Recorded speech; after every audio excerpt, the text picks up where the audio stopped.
go. Now we're talking. Welcome back to Thursday Night Football, presented by Bud Light in this matchup in the NFC East.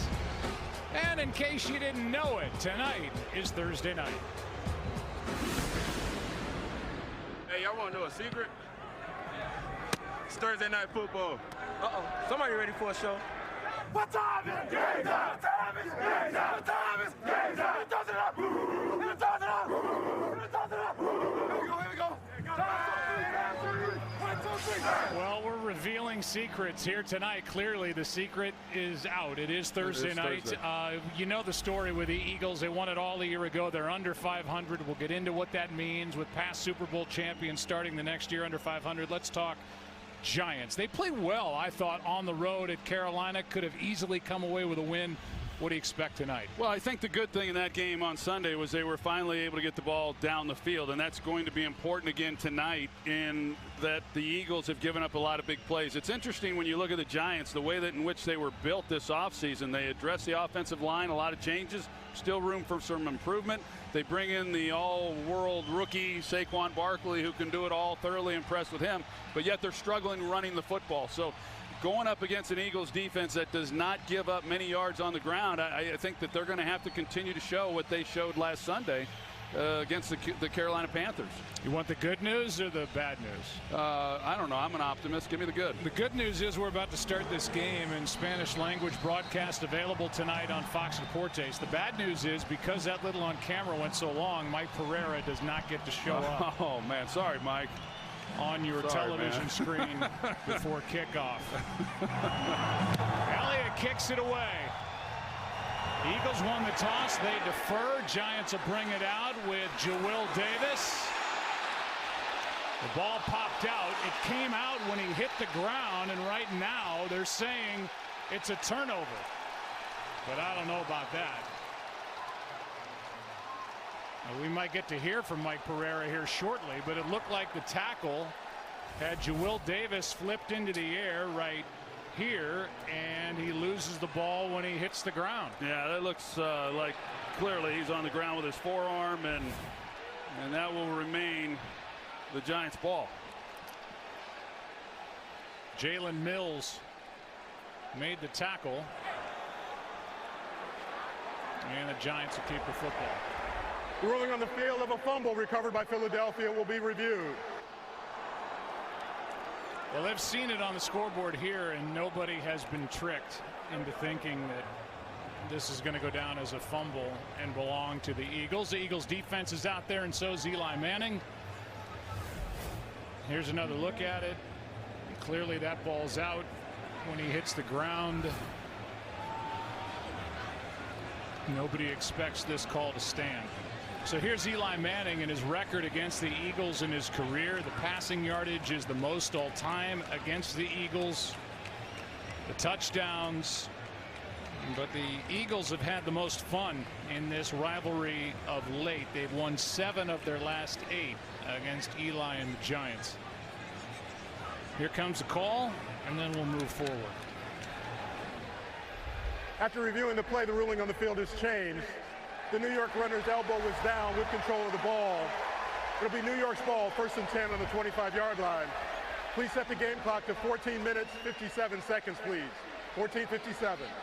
And because it was initially ruled a turnover, nobody fortunately has to use a challenge on that rather clear-cut play. All right, so Eli Manning, what are you seeing when you look at film of Eli Manning so far in 2018? Well, I mean, obviously a lot of checkdowns, a lot of shorter throws. He's completing a career-high 70-something% of his passes, and you know, all that's good. They have called some shots down the field. It's just a lot of times it hasn't been there to make a throw.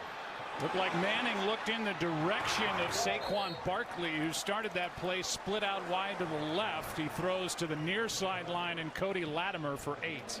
Yeah, so they come right out on the first play of the game, and you know, a little bit I think we're going to see the Giants' philosophy, the same that we saw from the Minnesota Vikings on Sunday against them, that it's hard to run the football against this Eagles defense, and look for Eli Manning getting the ball out of his hands quickly because of that pass rush as well. 2 quick throws, and that one is picked. back the other way, and Grugier Hill on the return. Dangerous throw by Manning, and he got burned on it.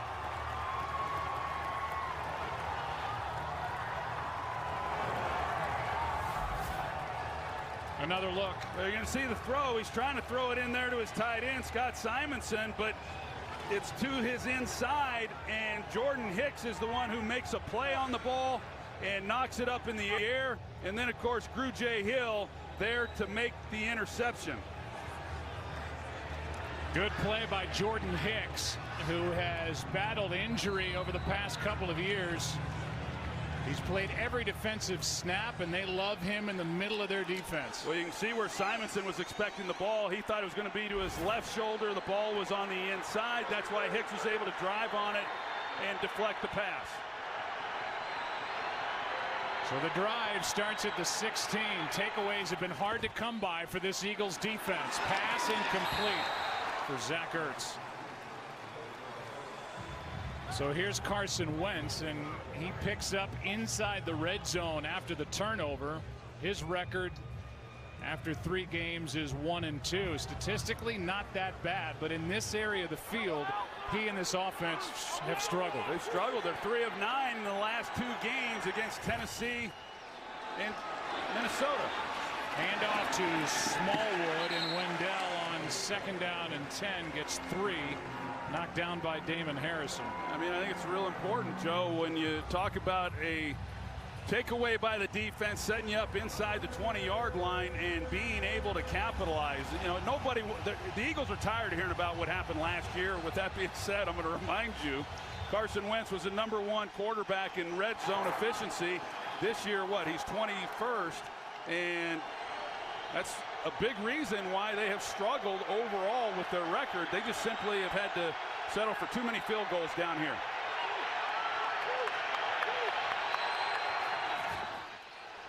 Third down and 7. Wentz to his right, looking for help. Flag is down. Pass is caught for the touchdown. Alshon Jeffrey. Flag came out of the secondary, and we'll see if it stands.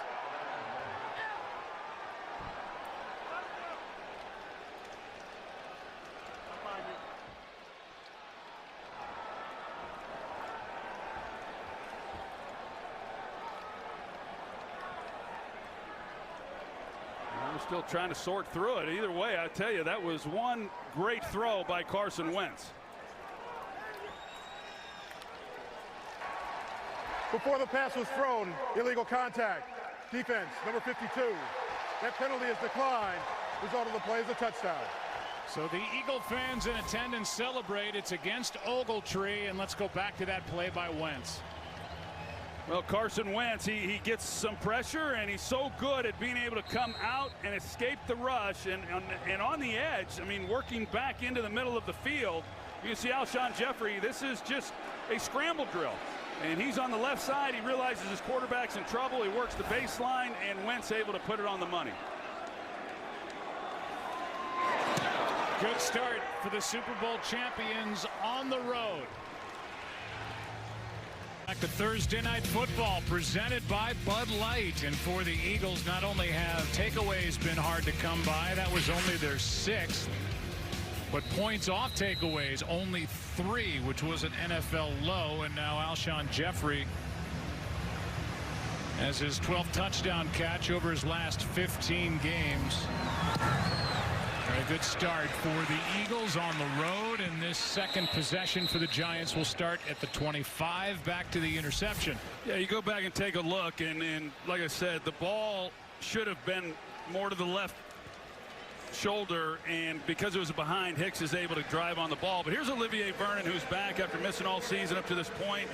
You know, maybe a healthier Olivier Vernon is able to make a play there. It does not look like he's fully healthy from the ankle injury as he, was trying to pursue Carson Wentz. But look, to your point, Joe, the Eagles there, they wanted to get off to a fast start. They certainly did. They were able to create the takeaway. They converted on 3rd downs and scored a touchdown, and all the things that they have struggled in through the first 5 weeks.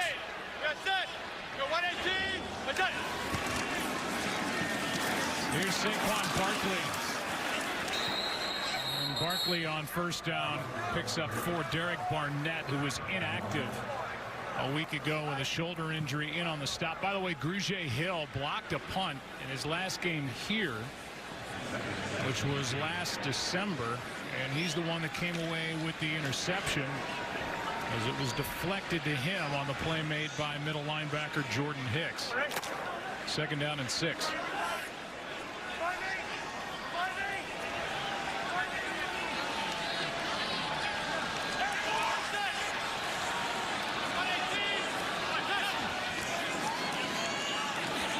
Barkley out of the backfield makes a catch and has a first down. He can run it, he can catch it. An impressive start. He's been over 100 total yards in each of his first 5 NFL games. Yeah, I know we've seen running backs come into the league and have success early. This guy just seemingly can do it all. And generally, especially real early in a running back's career, they struggle within the passing game. More importantly, they struggle with pass protection. But he's been really good. We've seen him catch the ball there. They split him out. They do a lot of different things with him. Reminds me a lot of Emmitt Smith in his ability to make the first guy miss in the hole. Rarely do you see the first man make the tackle on Saquon Barkley. Well, here he is with a nice hole to run through, and he's out. Inside the 30, knocked down inside the 20.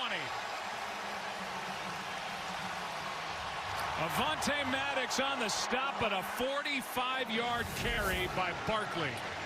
You see the blocking up front by this offensive line, and Jalen Mills comes up. He has a chance, but he's a little bit off. Malcolm Jenkins can't get off the block, and arms are not going to get this man to the ground. You see the outside blocking by Sterling Shepard as well. He'll get in there and mix it up. He's a good receiver, but he does an excellent job in run blocking for the run game. Wayne Gallman now in the backfield as Barkley checks out. Gallman gets it. A couple of stutter steps into the edge. A gain of a couple. We saw a little bit of Barkley's speed, and I thought it was interesting. I asked him when we talked to him, Joe, what his 40 time was. He said, well, it was 4.4 at the combine, and he was really disappointed in that. He felt that his true time is 4.2. So for a guy that's 6 foot, 235 pounds, and can run a 4.2 40, I mean, it's just there's not many people on this planet that have the kind of athleticism and skills that he possesses. Yeah, his numbers were off the charts in all categories, not just speed. 2nd and 7. Manning throws. Pass is caught, and now they say incomplete. Sterling Shepard, as that ball hit the turf. Now 3rd and 7. When you talk about first-year head coach Pat Shurmur, he was discussing Saquon Barkley, and he said he has a generational spirit when playing the game. The organization made the decision. We're sticking with Eli Manning. Obviously, Baker Mayfield was off the board, picked by the Browns. They didn't think it was worth taking one of the other quarterbacks. They wanted the running back. Try to squeeze a couple more years out of Eli Manning. They're thrilled with what they have in Saquon Barkley. 3rd down and 7. Pass to the end zone. Contact, no flag. Sterling Shepard was the target with Sidney Jones in coverage, and they got their feet tangled. Yeah, well, let's take a closer look. Hard to tell from here. They sure did. They got tangled up with their feet. I think that's a good non-call. It was hard to tell whether or not Sidney Jones had his hands on his back or not, but so the struggles continue now for the Giants on 3rd down. Hard to believe on Sunday they scored 30 points, and yet they were 0 for 7 on 3rd downs, and then they failed to convert down here in the red zone. Aldrick Rosas injured his quad last week, but he's able to knock this one through from extra point distance at 33 yards. Barkley, the 45-yard run on that possession. 7-3 Eagles. Well, for the Eagles, they are the 9th defending Super Bowl champion to be under 500 through the first 5 games the following year. Only 2 of the previous 8 have made the playoffs following the sub-500 start. These are the quotes that have come out of the mouths of Carson Wentz, Jason Peters, Doug Peterson. during this start. You said it. What happened after that, first of all, takeaway, which they haven't had a lot of. 7 points instead of 3 as they were effective on third down and in the red zone.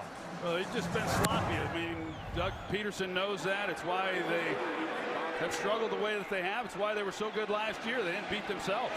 DeAndre Carter tried to make a move and ran into Nate Stupar. And a return of 14 yards as Stupar celebrates. The ball is inside the 15, knocked down at the 14. You know, the phrase that you keep hearing is, well, you know, you hear it every year. What is it, the Super Bowl hangover? And you know, having been to some Super Bowls, I don't buy that at all. Because if you've been to a Super Bowl, especially if you've won a Super Bowl, you want to go back and do it all over again. To me, I was always more energized, more focused, more prepared, because once you've had a taste of playing in that game and carrying yourself for the next 5-6 months as the world champions, you want to do that every single year. There's no excuse for having some kind of hangover. I don't care how limited you are in your practice. Here's a pass caught by the tight end Dallas Goedert, the rookie, a gain of 6. You know, Goddard's an interesting guy, and basically was drafted and came in for Trey Burton, and you know, things are coming along, I guess, a little bit slow for him. He had 7 receptions in the Indianapolis game 3 weeks ago, and since then it's been pretty slow pickings for him, and good to get him involved a little bit earlier in this game tonight. Wendell Smallwood, nowhere to go. Kerry Wynn made the play for the Giants, a loss of 4. They're down to Wendell Smallwood, Corey Clement, and Josh Adams at running back. Sproles still out for Philly with the hamstring. He's only played in 1 game, and Jay Ajayi was lost last week with a torn ACL. And it sure seems like the Eagles are in the market for possibly trying to find a running back. I really like Wendell Smallwood. Thought he did some really good things in the game on Sunday. He's just an undersized guy, and you know, yeah, they got Corey Clement, who's coming off the injury, and he brings a little more physicality, but Smallwood's not a guy you're just going to leave as the workhorse. Wentz is hit up for grabs, and it's caught. Aguilar grabbed it for the first down up to the 49. Carson Wentz had his arm hit. That ball was there for anybody, and it's number 13 who grabs it. Well, initially it looked like Landon Collins was going to be the guy who intercepted it for the Giants. His arm gets hit, ball comes up.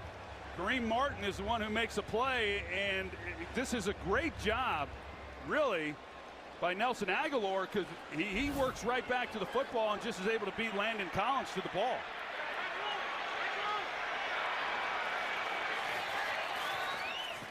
Clement now in there for the first time tonight. Here's one for Jeffrey working against Jenkins. There's a flag down back near the line of scrimmage. Janoris, call me Jackrabbit Jenkins. Holding. Offense, number 71. 10-yard penalty. Replay first down.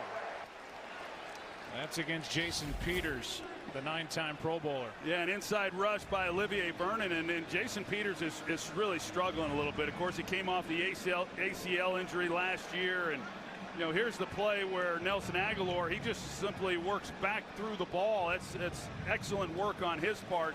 You don't always get that from some of these receivers, but Jason Peters, to go back to him, he's the most penalized guy on the team right now for the Philadelphia Eagles. It's been a bit of a struggle, and it's understandable. He's got a quad injury, and then, like I said, coming off of the knee injury, and at 36 years old, it's a challenge.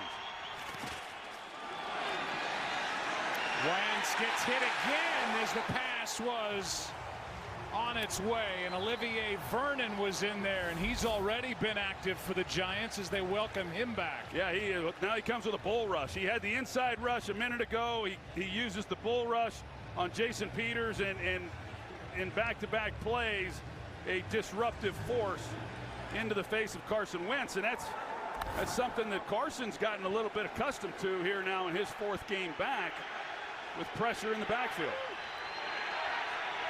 Now 2nd and 20.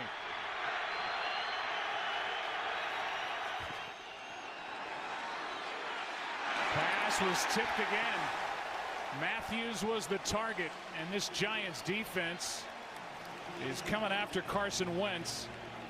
They've been in his face every time he's dropped back. Yeah, Kareem Martin again is the one. He's the one who had the hand on it, or the hand on Carson's arm. He gets it as well, and he's working against Lane Johnson, and that's twice now he's hit the right arm of Wentz in the backfield. 3rd down and 20.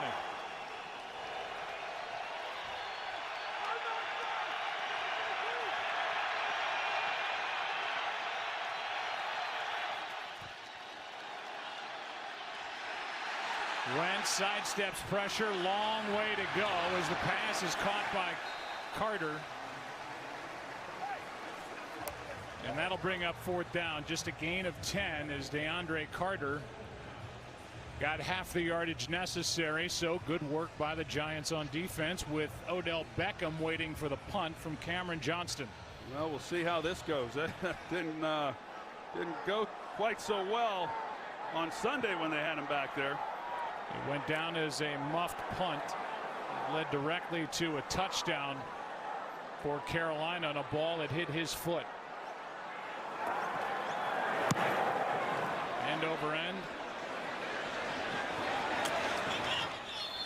And the fair catch at the 9. 7-3 game. Giants will have it for the 3rd time on a rainy night in Jersey. Welcome back to Thursday Night Football, presented by Bud Light. Maybe this rivalry in one picture. Chuck Bednarik, Concrete Charlie, standing over the late great Frank Gifford. That was back in 1960, a special championship year for the Eagles franchise. This one starting at the 9. Ball is out. And Solder is on top of it, knocked out by Michael Bennett, and Solder recovers the fumble at the 1.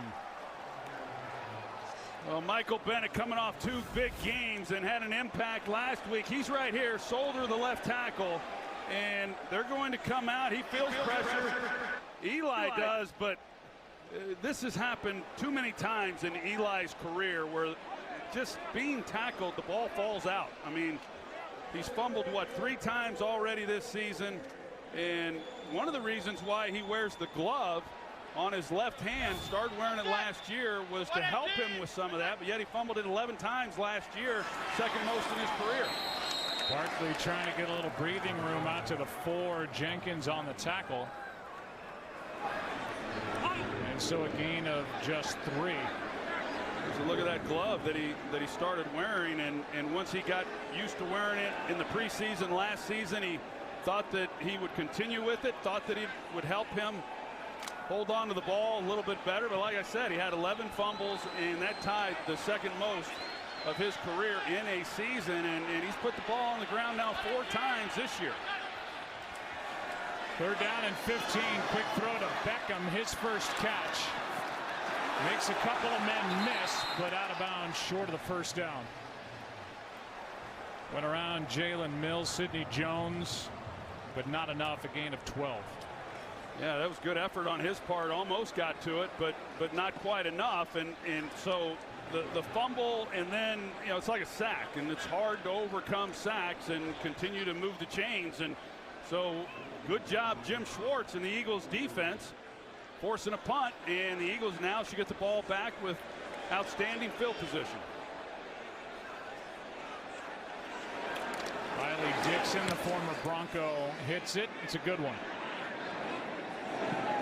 Carter hauls it in inside the 35, and a nice burst.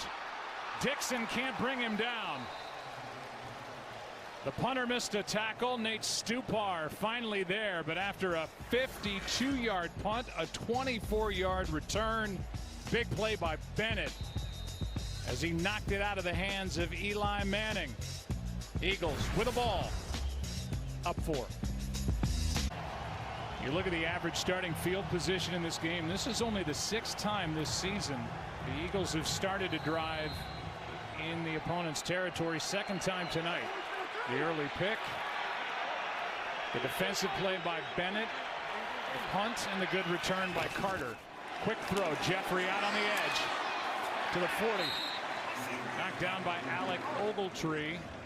Gain of 4. I think you look at this Giants defense, Joe, and some of the adjustments that are being made. They brought in new defensive coordinator James Bettcher, who had spent the last 3 seasons with the Arizona Cardinals in the same role. And he's a guy who likes to bring pressure. He did that in Arizona. Here he's had to do it simply because they haven't had pass rushers. But with Olivier Vernon, we've already seen the impact he's having on this game. Pass is caught by Jeffrey inside the 25.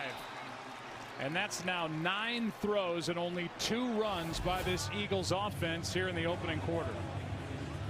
That's a great job of Alshon Jeffrey coming off the ball, getting inside, run pass option, and Carson Wentz comes out and drills him.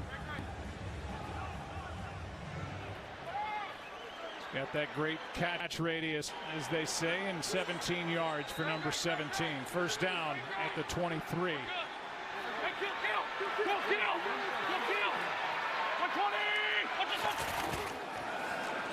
Third run of the quarter, and it's Smallwood with a full head of steam to the 16. B.J. Goodson on the stop. Saturday, Minnesota takes on Heisman contender Dwayne Haskins and number 3 Ohio State. It all starts at noon Eastern on FS1 and the Fox Sports app. Well, now they bring Wendell Smallwood out of the game. They put Corey Clement in. Here it's 2nd and 2. We all know what he was able to do in the postseason, the big Super Bowl game that he had against the Patriots. 4 receptions, 100 yards in that one. A versatile player. He gets it running to the right. Clement knocked down at the 1. Big hit by Curtis Riley, but a first down after a 14-yard carry. It's just well blocked up front. And Jason Kelce, he pulls, he helps. They get a kick out there by Lane Johnson, the right tackle. Nobody touches him until he's well down the field.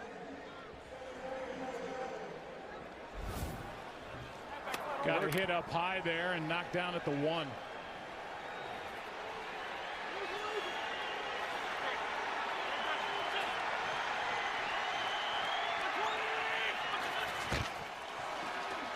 Wentz keeps. Clement. Good play by Collins. Landon Collins, who has led this Giants team in tackles every year since he was a 2nd-round pick from Alabama, strong. And there's that helmet-to-helmet hit. Well, I think if Carson Wentz comes out right away and just gets it to him, he scores. It was a hesitation. I think Carson was thinking the back of the end zone instead. Typically, you read that flat to deep. He was going deep to flat, and because of the delay in getting it into his hands, the Giants were able to come up and make a play short of the goal line. 2nd and goal. Handoff for the touchdown to Clement. Opportunity here knocking for Corey Clement. And he's got his 2nd rushing touchdown of the season. Brandon Brooks, Jason Kelce. You see the job that Kelce does, and then Sayamalo as well. And that's a touchdown. So that's good work by this Eagles offense, getting off to a quick start. It's what's been preached about here for the last several weeks. Peterson talked about it leading up to this game, that how important that is. Every team talks about that, but they're executing that here tonight with 2 touchdowns. Jake Elliott.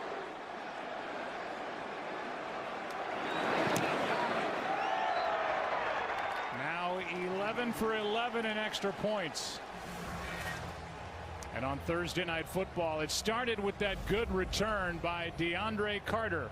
The offense took care of the rest as Clement drove it in from 1 yard out. 14-3. Back after this from Progressive. The Eagles offense last year was number 3 in points per game. Their season high coming into tonight and scoring 23 points. That was the overtime loss at Tennessee. They scored at least 26 in 12 of 16 games a year ago, and they're off to a fast start here tonight up the Jersey Turnpike.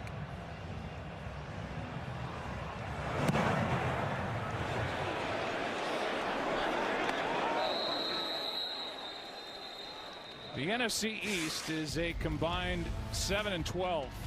That's a .368 winning percentage.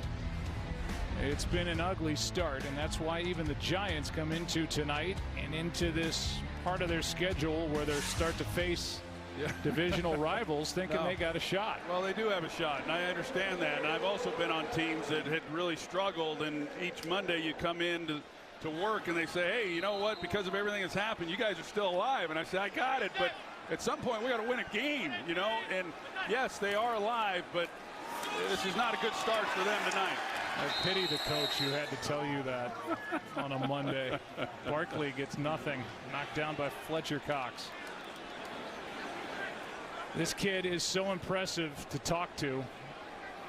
I went straight dad on him at the end of our conference call. You really did. I was.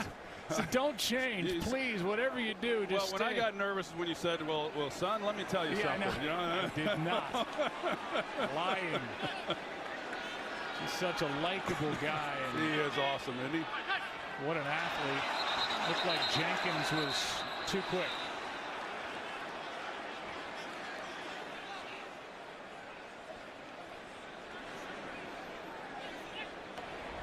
Neutral zone infraction. Defense, number 77. 5-yard penalty. Second down. Said Jenkins. I meant Bennett. If he had bigger shoulder pads, maybe it would slow him down. I mean, what do you call those? Knee pads, I think. I think he put knee pads underneath his shoulders there, and I don't. You'd be hard pressed to call those shoulder pads. Second down and 5.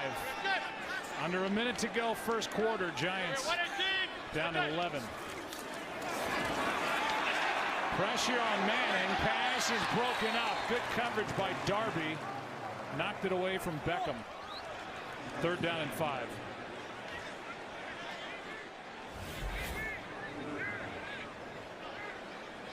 Now they're getting a little help with the safety over the top. Darby right there, and really just they. You know, initially you think, well, maybe it's a one-on-one coverage, but it's not. Their safety helps, so Darby's able to really sit on that and play underneath him. And, you know, I do sense that, and I know this happens, when you have a vocal, outspoken wide receiver, there's a tendency to try to force throws to him. There just simply was nothing there on that one. Third down and 5. This one is floated in the direction of Shepard. He's looking for a flag and doesn't get it. 3 and out. 3 and out, and the crowd starting to get a little restless with this offense. And yeah, I didn't see a whole lot there. And so yeah, another 3 and out, and not good. I don't think Pat Shurmur agrees with you. With DeAndre Carter waiting for the punt from Riley Dixon.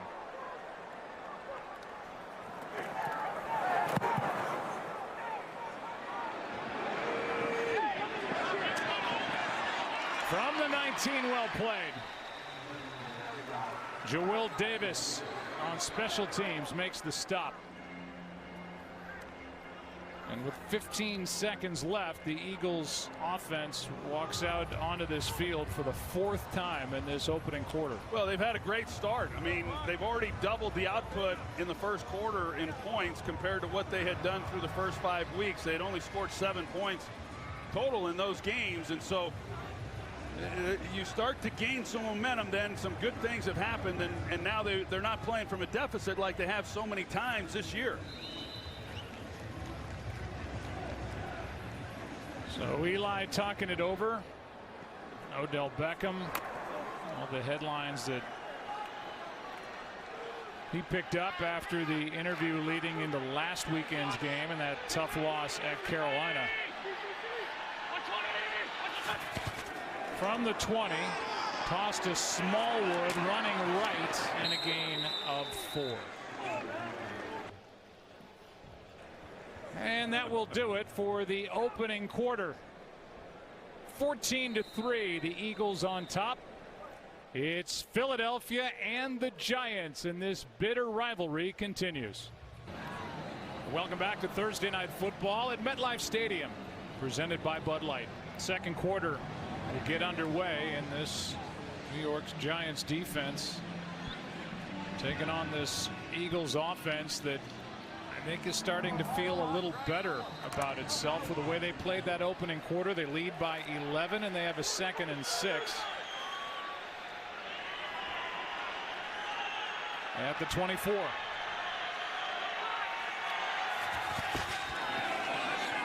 Pass is caught by Ertz. Good play by Jenkins.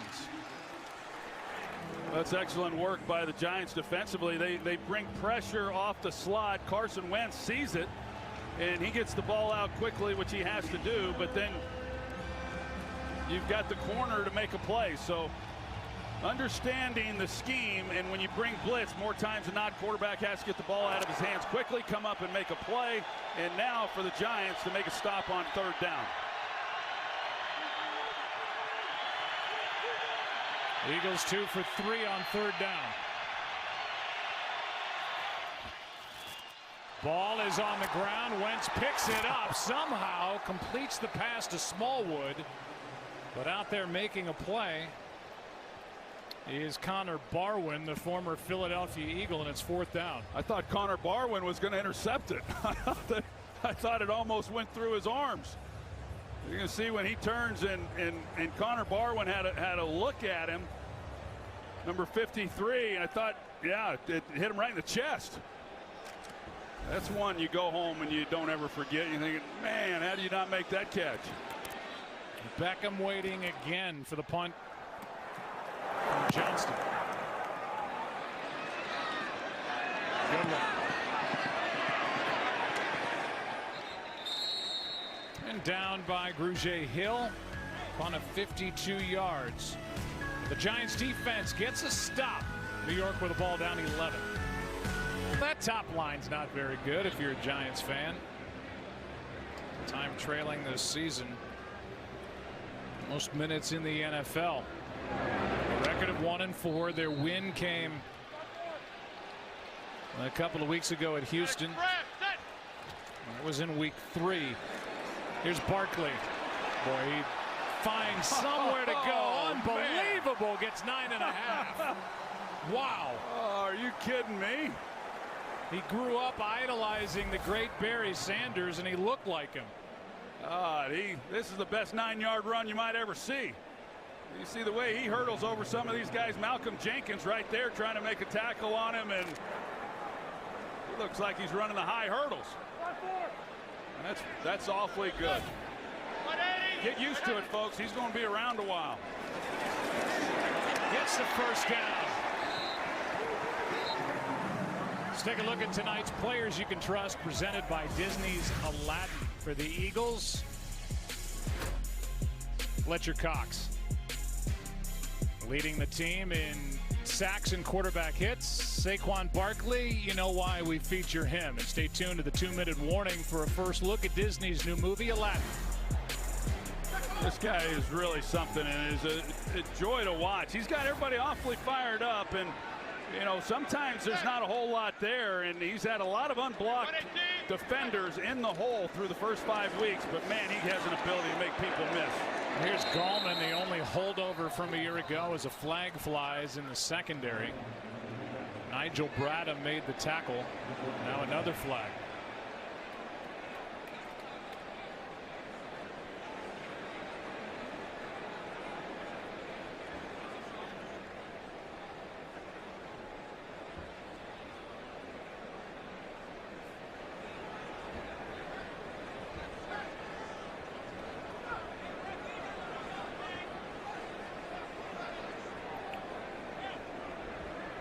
There were 2 fouls during the play, both by the offense. Illegal formation by the offense. Number 76 lined up as an eligible receiver and did not report. That penalty is declined. Illegal block in the back. Number 87 of the offense, that penalty is accepted. 10 yards from the spot of the foul. Replay first down. Yeah, it's a good call. Sterling Shepard comes in and blocks Malcolm Jenkins in the back. I talked about it a little bit earlier. Sterling Shepard is I think, a really good, I think he's an excellent receiver, but I think he's also very good within the run game. But that time, yeah, you just can't come in and knock a guy in the back. So 1st and 20. Beckham brought down immediately.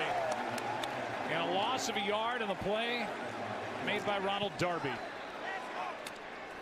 We were talking about it a little bit earlier, Joe, and when you watch the Giants play, and Giants fans know this all too well, you do see a lot of the underneath throws. He's completing over 70% of his passes, which is third in the NFL completion percentage, but yet just 19th in yards per attempt. So what that tells you is, yeah, okay, completing a lot of passes, but we're just not getting the ball down the field. There were some positive signs on Sunday, but overall, this has been a lot of what we've been watching. And there's another one out to Latimer.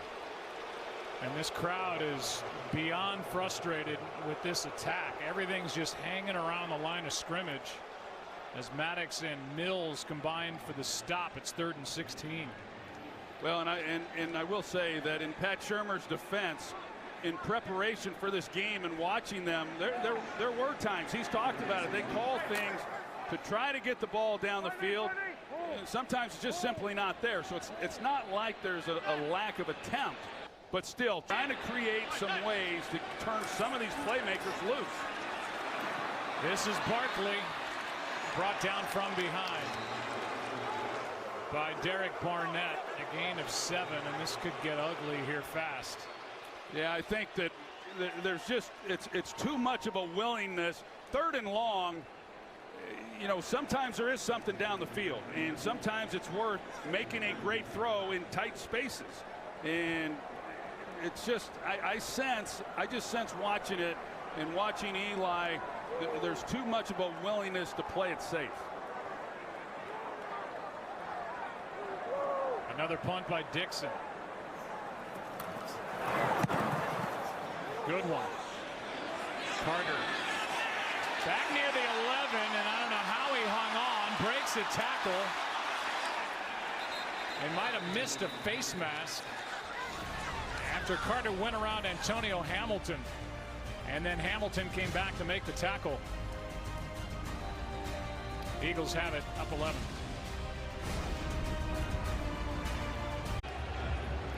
Well, look at the quarterback numbers into the 2nd quarter of the night.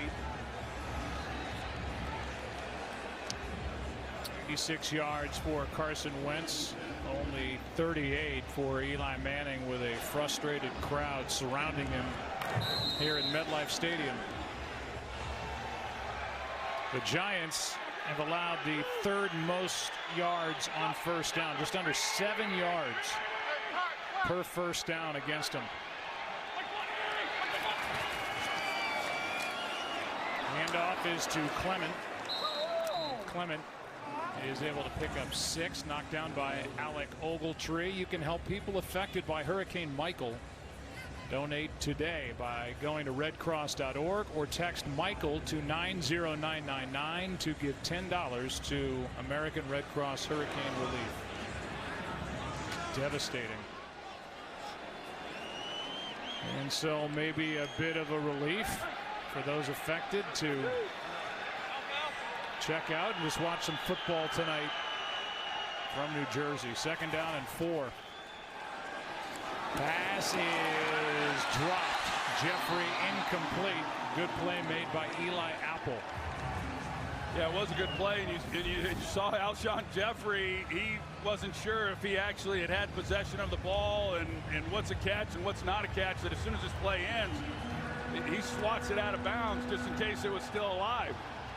It was Alshon Jeffrey when he was with the Bears that was one of the early players affected by the catch, no catch. He basically went back to his locker and dropped the ball, and they said it was incomplete. 3rd down and 4.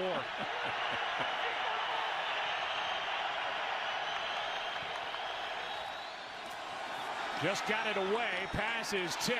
Ertz makes the catch, and a good, strong tackle is made out there to avoid the 1st down. That was Alec Ogletree, who combined with B.W. Webb. It's 4th and 1. Yeah, I just don't quite understand. I don't know if Zach Ertz just lost sight of where he was exactly or where he needed to get to pick up the 1st down, but he could have pushed that definitely past the marker.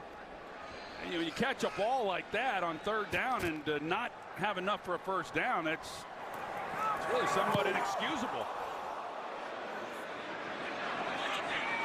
Beckham muffs another, but able to get it on that first bounce and avoid the turnover. I think they might have to start rethinking this punt returner. Goddard was there for the tackle. We'll be back in 30 seconds after this from Verizon. Another possession for the Giants, trailing by 11. Starting at the 32. 5-3, 5-8, 5-8. Yes, it. 5-8. Single. 118. What's that? Play action. Manning out to his right. Throws high for Barkley. Let's get a quick report from Aaron.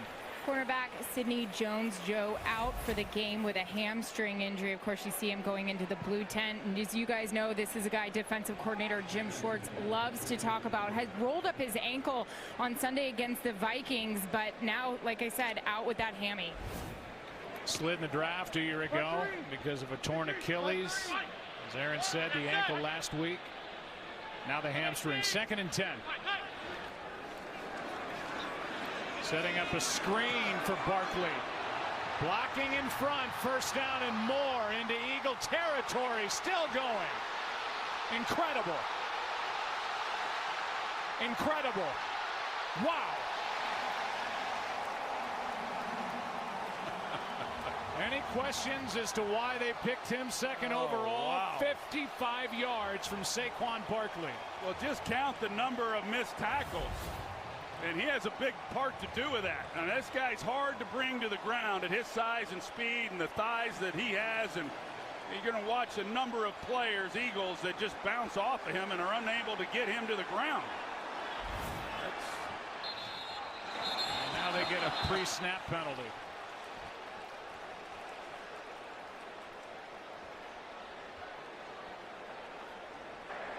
Ball start. Offensive center. 5-yard penalty. Still first down. He shows vision. He shows the incredible balance. He's tough. He talked about his legs and the size of his thighs.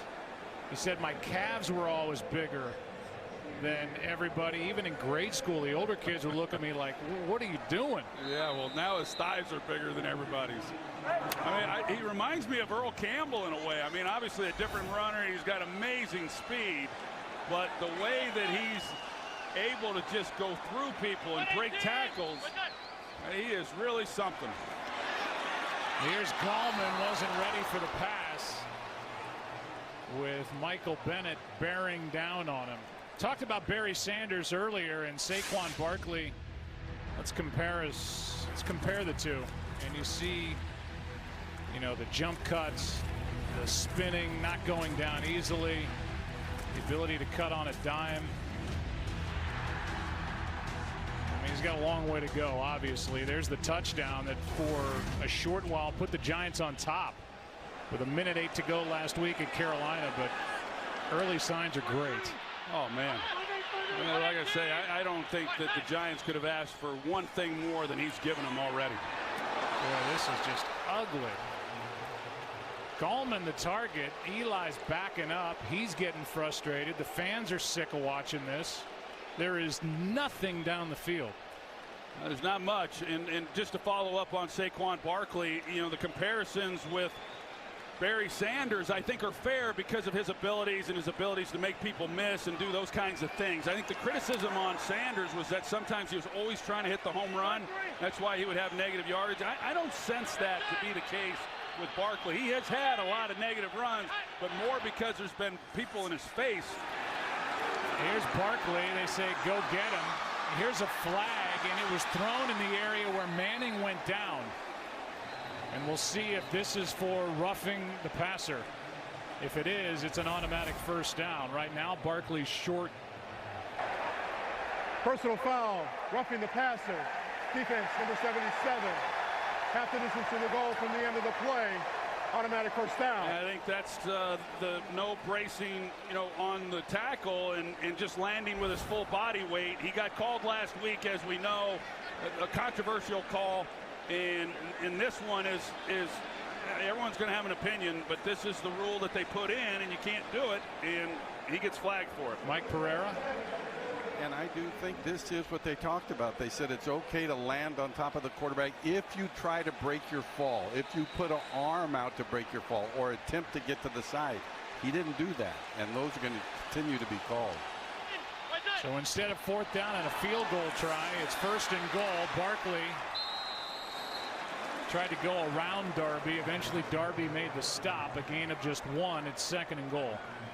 When you look at the Giants through the first 5 games and what they've done, they've thrown the ball the 4th most in the NFL, and as we know, that's not the way they were built coming into this season. They made changes along the offensive line. Not one of the 5 starters from last year is even on the roster. Now they still got some room for improvement there. They draft Saquon Barkley. They want to be a running football team. Manning keeps it out to his right into the end zone, incomplete, and it wasn't out there. Shepard was the target with Jalen Mills in coverage. It's 3rd and goal, and there's just no room for Manning to get the ball to these wide receivers. And in Manning's defense, he's had guys breaking through, getting into his face for the most part here in this first half. Well, this is a defensive front, as we know, even with some injuries that they have along that front, that defense is still about them and their ability to control the line of scrimmage and get pressure on the quarterback with a 4-man rush. 3rd down and goal. Manning fires it. Pass is broken up. Incomplete for Simonson, the tight end. Ronald Darby's made some good plays in this first half, and he just made another. Well, Chad Wheeler, the right tackle, he gets shoved back into Eli Manning, and Eli's trying to do what he can. You see number 63, the right of your screen, and Chris Long drives him back, and that was a pretty good thrown ball too by Eli with an opportunity to make a play, but to get that close and now have to settle for a field goal once again. 21-yard try. The Giants are without Evan Ingram, their 2nd-year tight end, one of their big weapons, still out with a bad knee. They're without Rhett Ellison, not active with a foot injury. We're going to be watching 26 all night and for years to come. But it's been a frustrating half for Manning, whose Giants are down 8.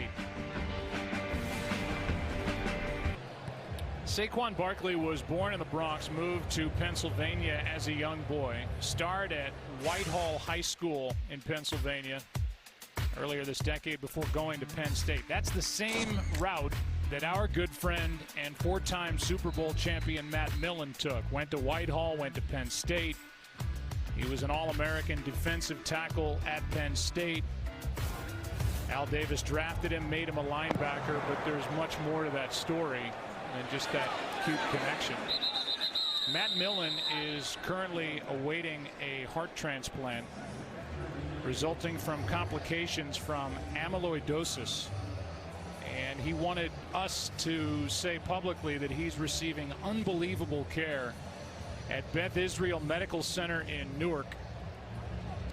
Matt is known for a lot of things, but if you ask anybody who shared a locker room with him, they'll tell you he went down and is still regarded as one of the best teammates anybody has ever had in the history of this league. And for several teams, Oakland, San Francisco, Washington, winning Super Bowls with those teams, and he would come in and take over a locker room and become an instant leader. Here's Wentz getting hit. Pass is incomplete, and heavy pressure by B.J. Goodson. And so it goes without saying that for somebody like Matt Millen, as we look at this replay, and Goodson getting through, for somebody who brought instant credibility to Fox back in 1994 when they got the NFL package paired with Dick Stockton, the #2 team behind Madden and Summerall, a great NFL player, a short-time fill-in Monday Night Football radio analyst for one Jack Buck, and my dad loves him. loved him. And Matt, we're thinking about you, buddy, and get that heart, get well soon.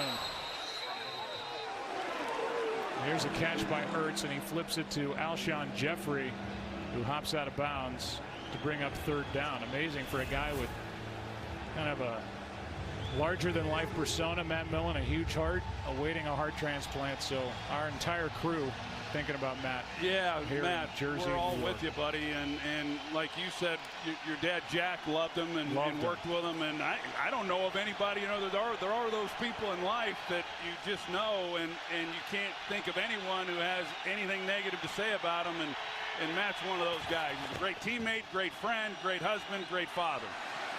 Third down and 3. Here's one for Aguilar. Got behind the defense. A flag is down.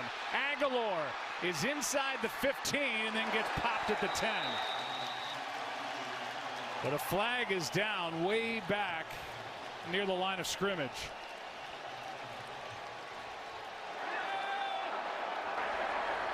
Illegal use of hands in the face. Defense, number 59. That penalty is declined. Result of the play is a first down. It's against the rookie Lorenzo Carter, so the 58-yard play will stand. Well, it's pretty interesting when you see Aguilar come across the field. I don't think this was really designed. I think it was just that Carson Wentz pulled up, and Aguilar senses that his quarterback's in trouble and turns it up the field, and then nobody is there. He was running kind of a bootleg type action, and you know, there's Aguilar. Then he sees the quarterback in trouble, and he peels off. Eli Apple doesn't know what happened to him. He can't find him. And it's interesting. Aguilar came into this game just averaging a little over 7 yards a catch, which is pretty low, you know, for a wide receiver. And he's had a couple big plays now in this game. That's going to go up dramatically after this one. This season long, 58 yards.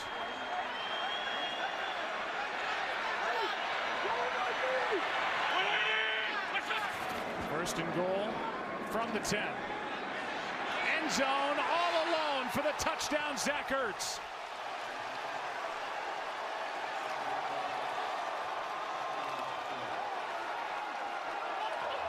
The defensive breakdown on third down. The big play by Aguilar for 58. And on the next play, Ertz for touchdown number 2. This has been happening to Janoris Jenkins, Jackrabbit, for much of this year.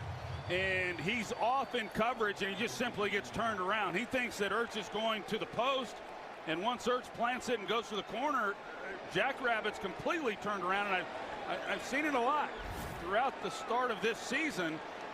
It just has not been the same player that he had been in the past. 21-6.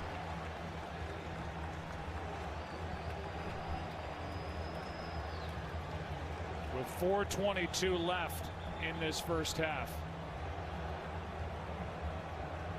So we'll welcome you back inside the broadcast booth. I'm Joe Buck with Troy Aikman, and I think the Eagles have to be really happy with what they're doing here offensively, making the most of opportunities. And the Giants, I mean, offensively, it's been Saquon Barkley, and that is it. That's all they've had. And you know, so like I said earlier, yeah, they come in 1-4, and you've got an advantage playing the Thursday night game at home. These two teams know each other very well, but they just have not played well at all. And then for Philadelphia, you know, this is when you start to gain a little bit of confidence. They've struggled throughout the season, as we know, offensively, trying to find their groove and, you know, go about it that way. And this is what cures that. And you start gaining some confidence. You start making plays, and they're finishing drives. They're scoring touchdowns in the red zone.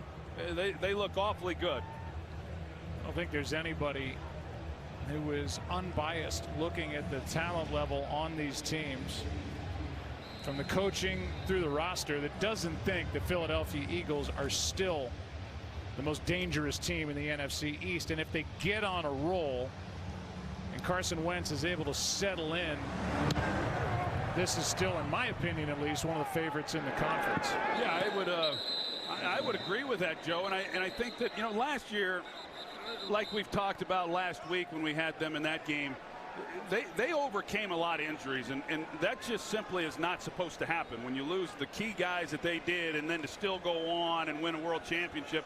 Doug Peterson and his staff and Howie Roseman did an outstanding job of of making personnel moves to be able to give themselves a chance. They never lost hope in last season. This year they continue to have those injuries. Been a little tougher overcoming them, but you get a guy back like Darren Sproles, that's going to really help. Getting Alshon Jeffrey back a few weeks ago, they slowly start to get some of them healthier. You know, they have the opportunity to be good on both sides of the ball, and not many teams can say that. Here's one downfield for Beckham, and nearly picked on the deflection. Darby was in coverage. Yeah, Ronald Darby, it's just a straight 9 route, go route, and he's got a step. It's just not enough. Not enough arm to really get it out there, because I don't think Darby can run, but I don't think he can run with Odell Beckham. Douglas had a shot at the interception. Good play is made here by Trayvon Hester on Saquon Barkley. Aaron, give us more on the Eagles. Well, you guys were mentioning how Philly has all the pieces to kind of turn this thing around. I think that's why there's zero panic with this team. I mean, Troy, we talked about. Here's Manning sacked. And the play made by Vio. Aaron, go ahead and finish. Well, we just talked about how much we love sitting down and kind of laughing with Jim Schwartz. And I was visiting with him before the pregame warmups, and he said, look, I mean, we're ticked off that we let Sunday get away from us. We're mad about certain plays, but in their mind, offense and defense, they're just one play away from turning this thing around. Again, they have the pieces to the puzzle. They just need to put it all together. Well, that was Destiny Vio who went past the rookie Will Hernandez at left guard and had a straight shot on Eli Manning for the sack. Here's a return by Carter. He's got one good one. Turns in another here after a 50-yard punt by Riley Dixon. Chandler made the tackle. And tomorrow on NFL Network, check out what critics have called the best morning show on sports television. Good Morning Football, tomorrow at 7, only on NFL Network.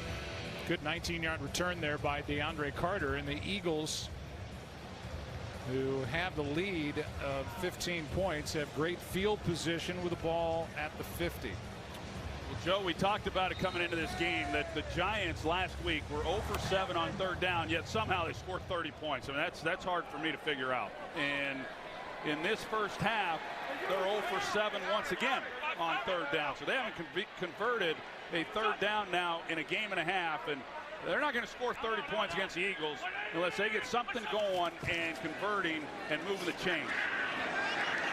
Wentz steps into it down the middle of the field, and contact and a flag. Jordan Matthews, Janoris Jenkins, and there's a flag back where Carson Wentz got hit.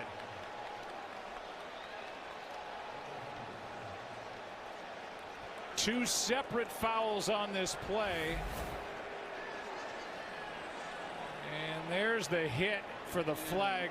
Maybe it's on Olivier Vernon. It looked to me like maybe he came in after. I'm going to take a look at this here with Jordan Matthews and Jackrabbit. Contact, but there was, I don't know. I don't like it. I don't like that call down there. I don't know what you think, Mike, but it just didn't seem like enough there. And these defensive backs, I mean, I think Janoris is trying to go up and make a play on the ball. There's no foul in the play for pass interference. However, there was a personal foul roughing the passer. Defense number 95. That 15-yard penalty will be enforced from the previous spot. Carries an automatic first down. B.J. Hill flagged for the hit on Wentz. Yeah, they called B.J. Hill right there, but I thought maybe it was that last hit. It was hard to get a view of it from that angle with Olivier Vernon. Either way, I mean, it seemed to be enough contact to the helmet to warrant the penalty. And I think the takedown by B.J. Hill, slamming Carson Wentz to the turf, that's going to draw the flag every time. Yeah, B.J. Hill is a guy they're actually real excited about. They're not too excited about that last play, but a guy drafted in the 3rd round out of North Carolina State, and Betcher said that he's one of these guys, just an old man and a young body. I mean, right from the beginning, he knew how to play as a pro, understood how to study, how to practice, and a lot of times that's the hardest thing for young players to learn. Wentz out to his right, will tuck it. Ron, and with the slide, gets hit. No flag on Stupar. Gain of 5. Yeah, I like that there wasn't a flag there, because I do think at some point it's up to the quarterback to slide sooner to avoid some of these hits. And Stupar, you see, he comes up afterwards trying to make it clear that, hey, look, I'm not trying to hurt him, and it does put those defensive players in a very compromised position. 2nd down and 5.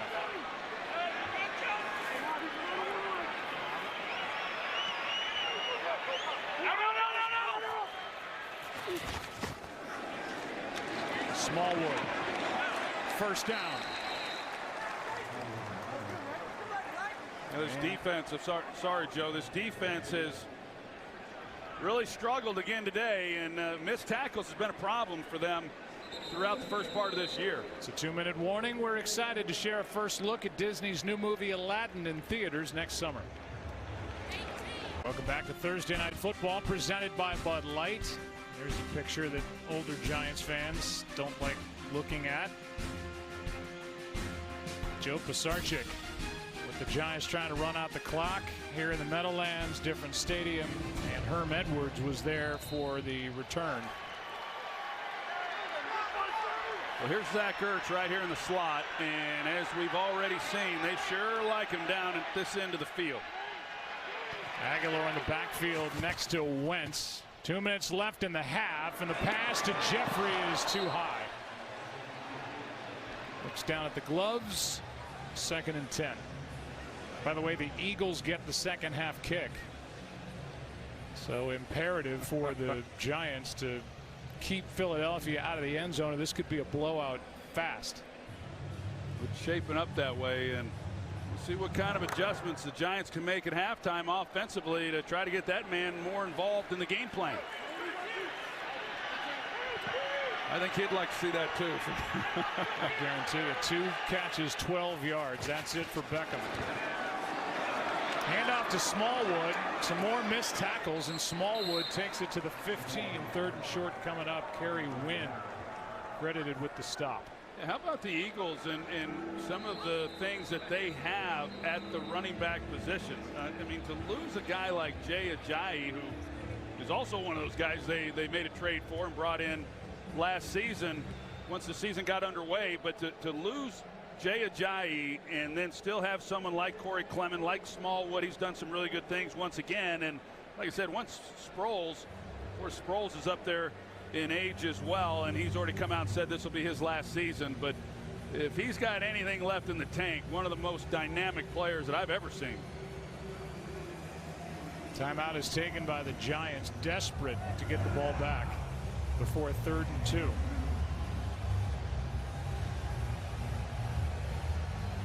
You get another shot of Saquon Barkley. I thought it was interesting talking to him. He said his favorite team growing up was the New York Jets, and watched guys like Curtis Martin and some of the others that they had come through that organization, and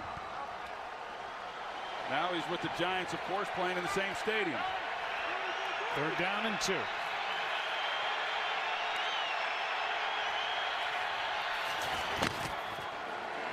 Smallwood, well played up front. Kerry Wynn would not let go. The first guy there was Ogletree. No gain. It's 4th down. Timeout by the Giants. Let's find out what's coming up at halftime. Thanks, Joe and Troy. Coming up on the Toyota halftime, Terry and Howie, they're getting ready to break down the first half. Actually, it's not true. They're actually taking a nap. It's a little late for them. But enough about those guys. I got my guy, Tony Gonzalez. He's joining us, too. And we will see you soon. All right, guys, thanks. Back here across the Hudson, it is 4th down and 2. And look who's out there for the Eagles, the offense. Well, it's interesting. Usually on most teams, when it's fourth down like this, the field goal team, I mean, they charge the field, and if the coach wants to go for it, then they're trying to corral them back over onto the sidelines. And in Philadelphia, it doesn't work quite that way. These guys are right on the edge of the sideline and looking at him. What are we going to do? And And they know that it's a 50-50 proposition when you get down into some of these areas as to how they're going to handle it. And Doug Peterson going for it once again. 4 for 6 on 4th down this season. Hulk Hogan.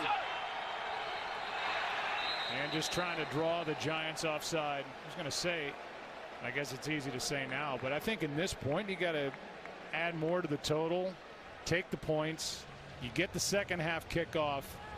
I mean, if you go for it here and you don't get it, you give a little glimmer of hope. Yeah, I think to the Giants. I agree. I think it's the right decision. I was more disappointed that I didn't get to see what Hulk Hogan was going to be, because I used to do some spots with him. Oh, I know.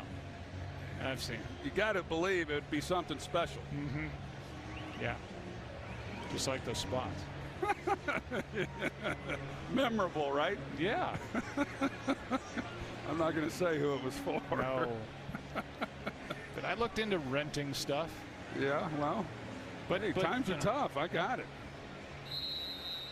33-yard try. Extra point distance for Elliott.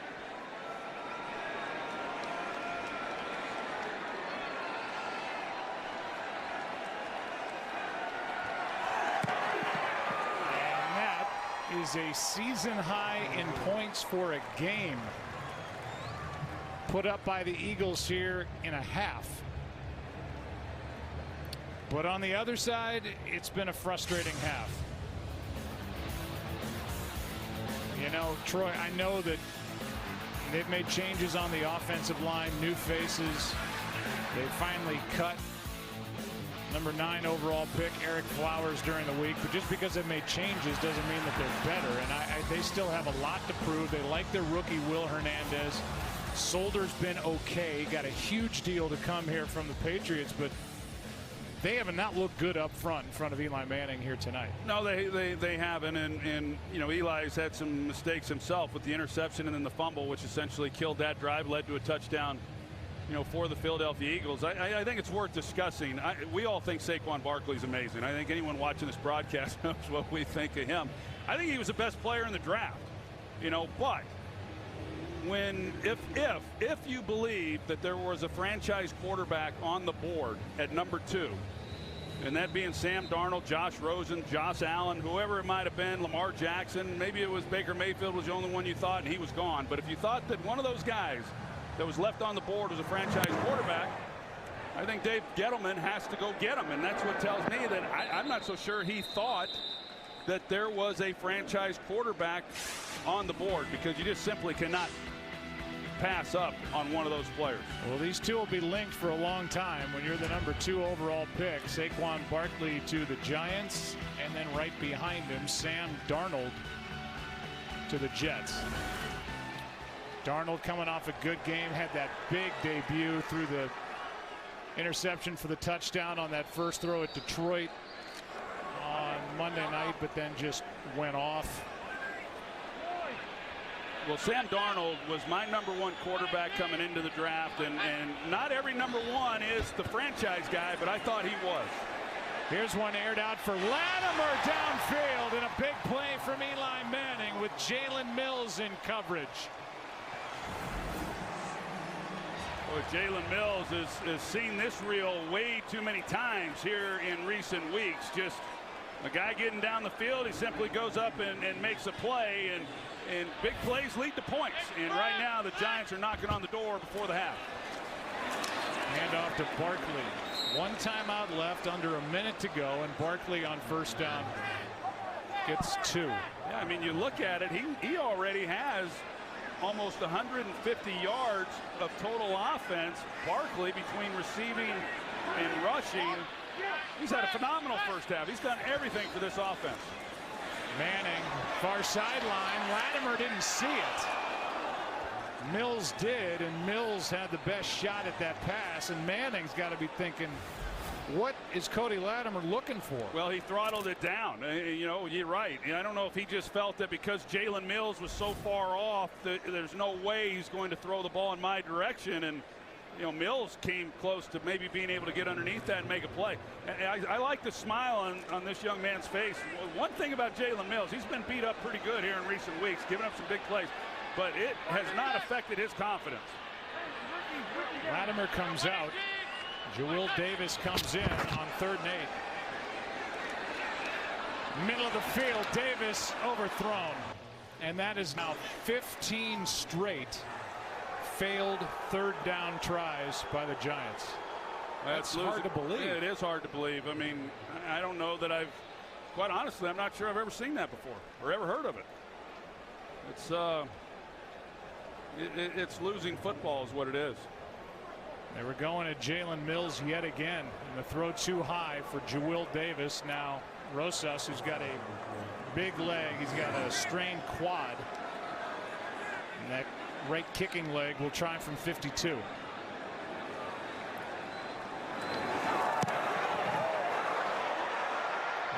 And short.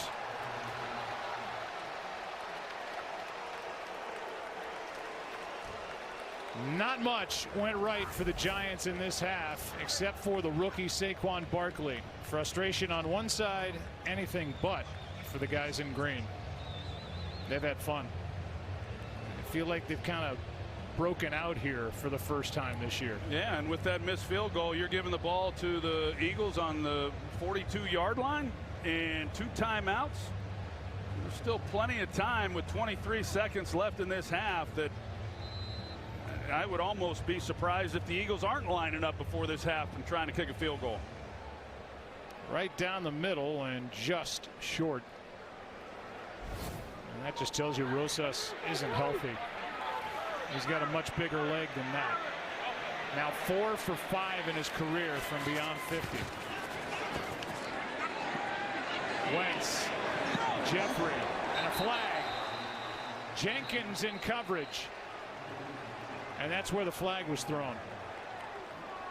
Well, I want another look at this. It looked to me again like Jackrabbit Pass interference. is Defense, number 20. Automatic first down at the spot of the foul. The only thing is he's at his back. I thought initially he's trying to make a play on the ball. I think that he is, but in the process of doing that, maybe he's coming through the back, and those are a tough couple calls, though. It's a 16-yard penalty for the pass interference. And they're right on the outer edge, knocking on field goal range already for Elliott. Wentz keeps. Jeffrey with the catch and a first down, and a timeout taken by Doug Peterson. Gain of 11. Well, we haven't seen the Eagles run as much of their run-pass option things that they did a year ago, but that was one of them, and almost didn't work out the way that they had hoped because they got tied up in the backfield, but yet he's still able to get it to him in the next window. And here they are, like I said, with an opportunity to come away with even more points and add to their total. So the missed field goal led to the good starting field position. Here they are in field goal range, 12 seconds left with a timeout in their pocket. Yeah, I kind of think that they might want to take a shot if they got it. Try to get, maybe you go 3 verticals. They got trips to the field here, and maybe they go 3 verticals, see if they can't get a shot into the end zone. That's going to be shut down, as I think it was Matthews was initially lined up ahead of the line of scrimmage and was backing up at the snap. Ball start. Offense, number 80, 5-yard penalty. It's first down. It's Jordan Matthews, who was guilty of the 5-yard foul. Well, there's not a 10-second runoff because the clock was already stopped, and it went down to 10, so the officials did the right thing. They pushed it back up to 12 seconds. So now, clearly they are within range. Do they want to add to that and help with the field goal attempt, or like I said, do they still want to try to get a shot into the end zone? It'll be a 54-yard try from this spot. That one just takes off. And it leads Jeffrey out of bounds. And here comes Elliott. The Giants know that this upcoming field goal attempt by Elliott would not be a career long. They know what his career long is. 61 yards in a last-second win in Philly over the Giants week 3 last year. That was Jake Elliott's coming out party last year. 54-yard try here.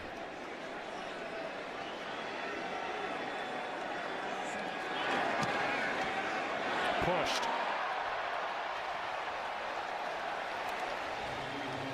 And with 2 seconds left, we're looking at an 18-point game at the half. And again, the Eagles will start the second half with the football.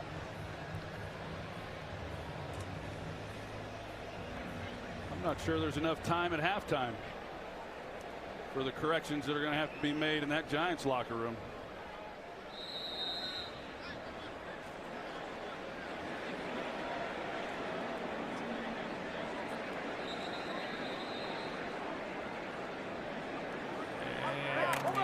Eagles are going to use their final timeout.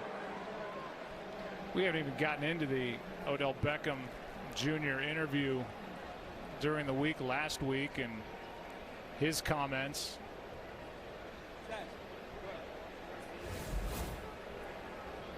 He has headed off, walking into the locker room here.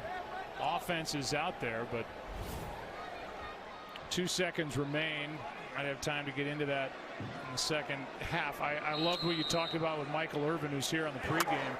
He was not a wide receiver who was screaming for the football. He knew the pressure's on you, and that didn't go on in the great years you two had together. Here's Shepard making a play, a stat patter down into the Eagles side of the field.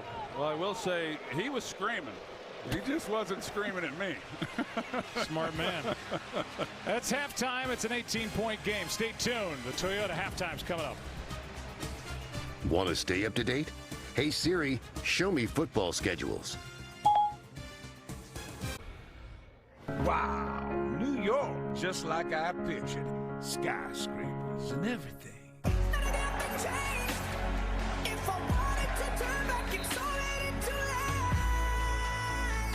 Eagles, Giants, NFC East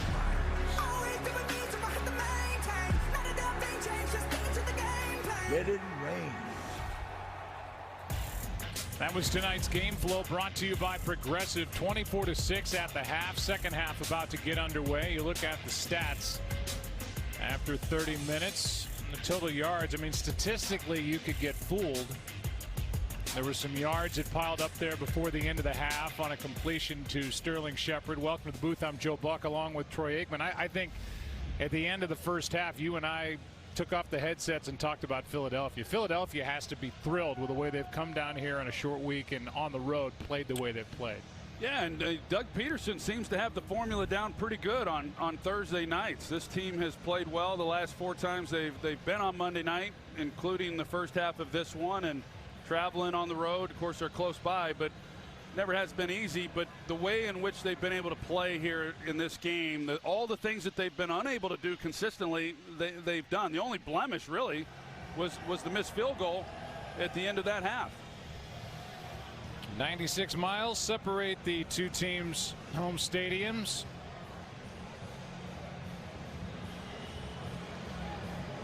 And in this rivalry, the Eagles have won 7 of the last 8. And even over those 8 games, the statistics have been pretty similar, except for the work done in the red zone, which is a common theme, especially with the Eagles here in 2018. Eagles will get the ball to start this second half as DeAndre Carter will stay in the end zone. Let's go down to the sideline. Christina Pink. Hey, Joe. Well, Pat Shurmur was short and to the point. When I asked him about the lack of a passing game, he said first issue is the protection. I know this is a good Eagles defense, but we have to do a better job up front. He also said we have to complete the passes that are thrown. He said we have to play better. 10 of 23 for Eli Manning, 162 yards. He said it's an efficiency thing. He repeated we have to complete the passes that are thrown and play better at the quarterback position overall. Joe? Christina, thank you. Ray Armstrong is down covering that kick.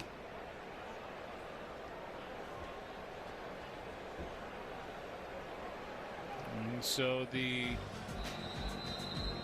staff looks at him, and with that, we'll take a break. Well, thank goodness Ray Armstrong is okay. We'll show you a replay of the hit that he just took to his head, up under the chin by tight end Joshua Perkins, as Armstrong was covering the kick to start this second half. First play from scrimmage from the 25.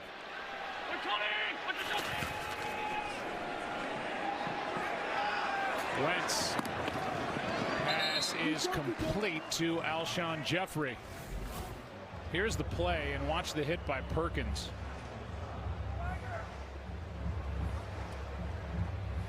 Up under the chin, straight to the head. Mike Pereira. Well, I think it's what you're looking for now with initiating contact with the helmet. And there have only been 4 called all year long, although there are 13 other incidences where the league said they actually should have been called. But to me, when you deliver a blow like that with the helmet to the head, that's when you want to call. Handoff to Smallwood, and Wendell, he has proven that he doesn't go down easily in this game. Picks up 4 yards. Yeah, he's been really impressive. I thought he played well in the game last Sunday against the Minnesota Vikings. The one flaw he had was he dropped a pass down in there on 3rd down that would have extended the drive in the red zone. But you know, we talk about his small wood, but he has played big. You know, between the tackles, he's been physical. He's done a nice job. 2nd down and 6.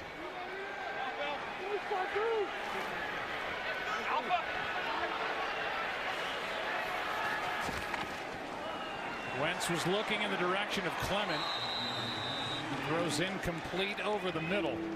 It'll be 3rd and 6. Aaron, what did you learn at the half? Well, I'm watching Jason Peters get up slowly right now, Joe, but Doug Peterson very happy with his offense and the rhythm that they found. He said that's more like it. I said with an 18-point lead, what are you emphasizing? He said just don't let up. Keep playing. If there's one thing he was going to get on his team about, of course, Saquon Barkley. He said he was a point of emphasis coming into this game. Felt like they were cut out of some lanes, and Barkley benefited. Got to wrap up this guy, try to get a better bounce on him, Joe. Well, you called it. Peters comes out. Vaitai in at left tackle. 3rd down and 6. They just got it away. Wentz pass is caught. Zach Ertz. Landon Collins is saying that ball hit the turf, but right now they're saying a complete pass. Here's the injury to Peters. And when he went down, the Eagles are going to snap this quickly, because I think they might agree with Landon Collins that that pass to Ertz hit the turf. Here's Clement, a gain of 2. Well, they got up there and they got it off. And you know, going back to the Jason Peters situation, he's come into the game, he's been pretty banged up. Got the quad injury, and here's the Ertz catch that gave a 1st down. And you can see why Collins, who was in on the tackle, thought that was incomplete. It was close. I'm not so sure there was enough there that they would have overturned anything. 2nd down and 8 here. Wentz gonna dive, and they give him the full dive. Ogletree is there for the Giants, but a gain of 9 and a 1st down. Yeah, I'm going to go back to Aaron Andrews' report from Doug Peterson saying, hey, we got to do a better job on Saquon Barkley. I think we're going to hear a lot of coaches at halftime saying we've got to do a better job against Saquon Barkley. 1st down and 10 from the 40.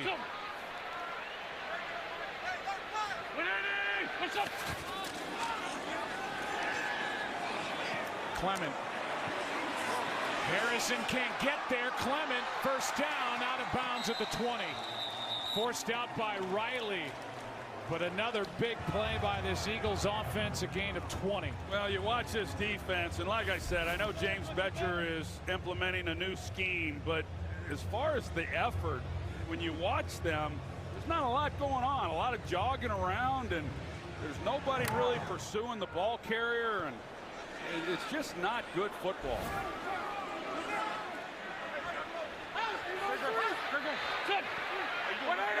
What's up?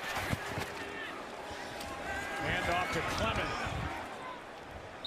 And he gets just about 5. Give him 4.5, and Harrison there for the tackle. The MLB postseason continues tomorrow with Game 1 of the NLCS. The Dodgers send Clayton Kershaw to the mound.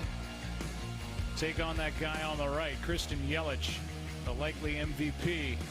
The National League coverage begins at 7 Eastern on FS1 and the Fox Sports app. 2nd and 5.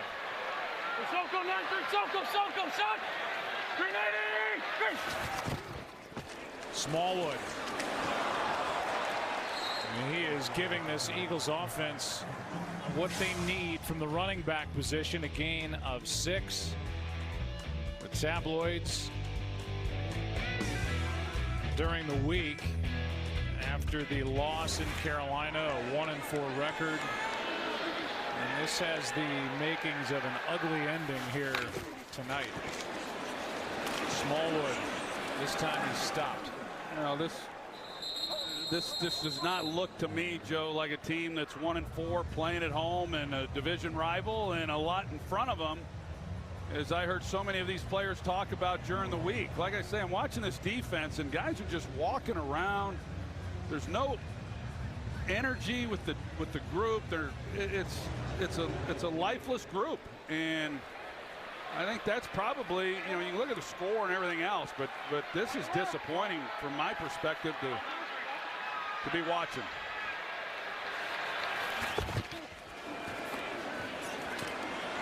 Wentz all day. Jeffrey to the 1. Gain of 7.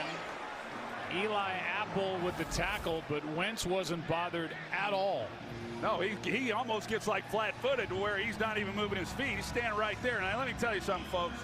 As a quarterback, you are about as comfortable as you can be in the pocket when you stop moving your feet and you're just standing there, you know, like, okay, well, there's no rush, so I'll just wait till somebody gets open, but that's what it was.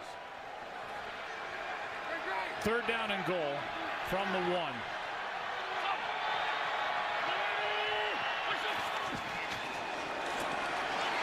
Alshon Jeffrey, touchdown.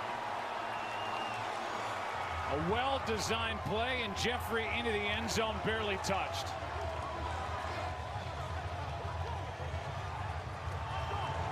Well, they got Janoris Jenkins out there, and it's a simple wide receiver screen. And, yeah, there's some blockers, but you're going to watch this group, and I just don't see the effort in trying to go make a play. And he's across the goal line, and you got one guy who's running over there to try to do something. It's B.J. Goodson.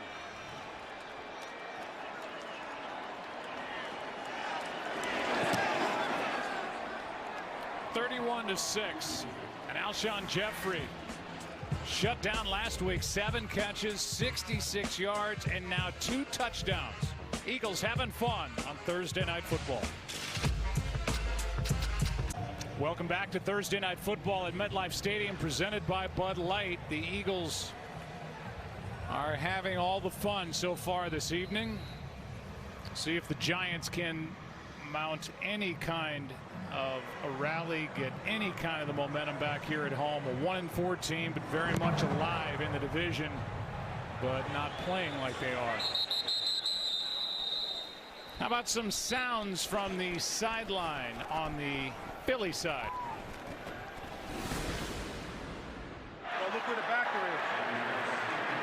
He was really out. They were kind of trying to hide it at first. Yeah, I saw it from over here. Yeah, we were alerting it, and then as soon as he moved out, we were like, oh, no.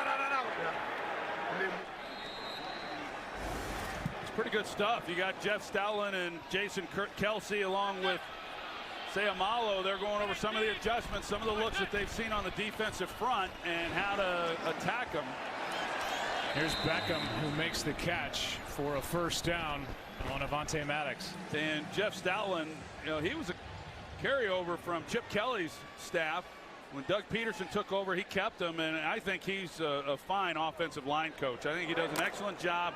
Spent some time in Alabama there with Nick Saban, but really good in his fundamentals and coaching those guys up over on the sideline. And you could make a case that last year the Eagles won the Super Bowl in large part because of what they did up front. Absolutely.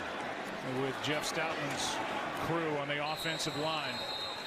Here's Barkley, and he runs into 3 Eagles, a gain of just 1. Jalen Mills was in on the stop with Nigel Bradham. Like I said before, he has seen a lot of that. You know, teams, hey, let's be honest. I mean, defenses are going to load the box. They're going to do all that they can to slow him down. The Eagles didn't do a very good job of it there in that first half, but that's what he's going to see. He's going to see a lot of extra defenders in the line of scrimmage and make Eli Manning beat you, and they just had a hard time consistently being able to do that. Here's a screen for Barkley. Tackled at the 40.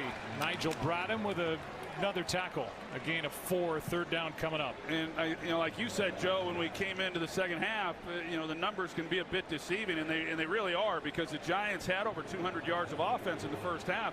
And that was good. They just had a lot of big plays, and Barkley being a big reason for that, but they weren't able to do anything with them. And so they get down into the red zone twice. They fail to convert with touchdowns, have to settle for the field goals, and that's really kind of been about it for them. You have to go back to week 4, the last time the Giants converted a third down. 0 for the last 15. Beckham. Great catch, great effort, first down. Went around Malcolm Jenkins, and with that one-handed grab, a gain of 9 and a third down conversion. And if Malcolm Jenkins, if he makes the tackle, I don't think Beckham is able to get the first down. He's short, and Malcolm just unable to make a play. It's a good individual play by Beckham to get it. Here's Barkley making a cut. Good night. He's gone. No flags. Touchdown, Giants.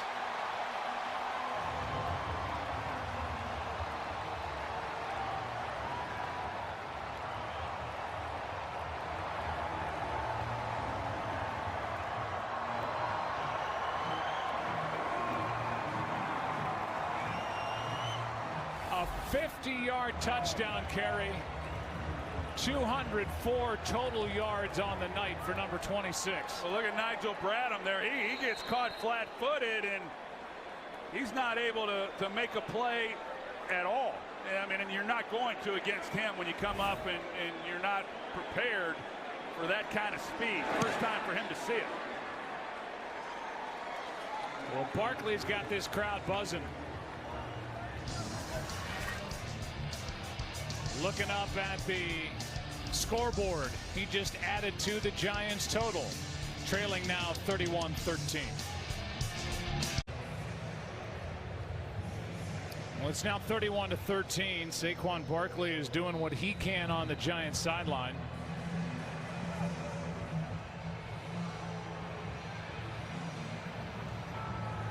Odell Beckham just had another moment on the sideline during the break as DeAndre Carter returns it for the Eagles and can't get to the 25.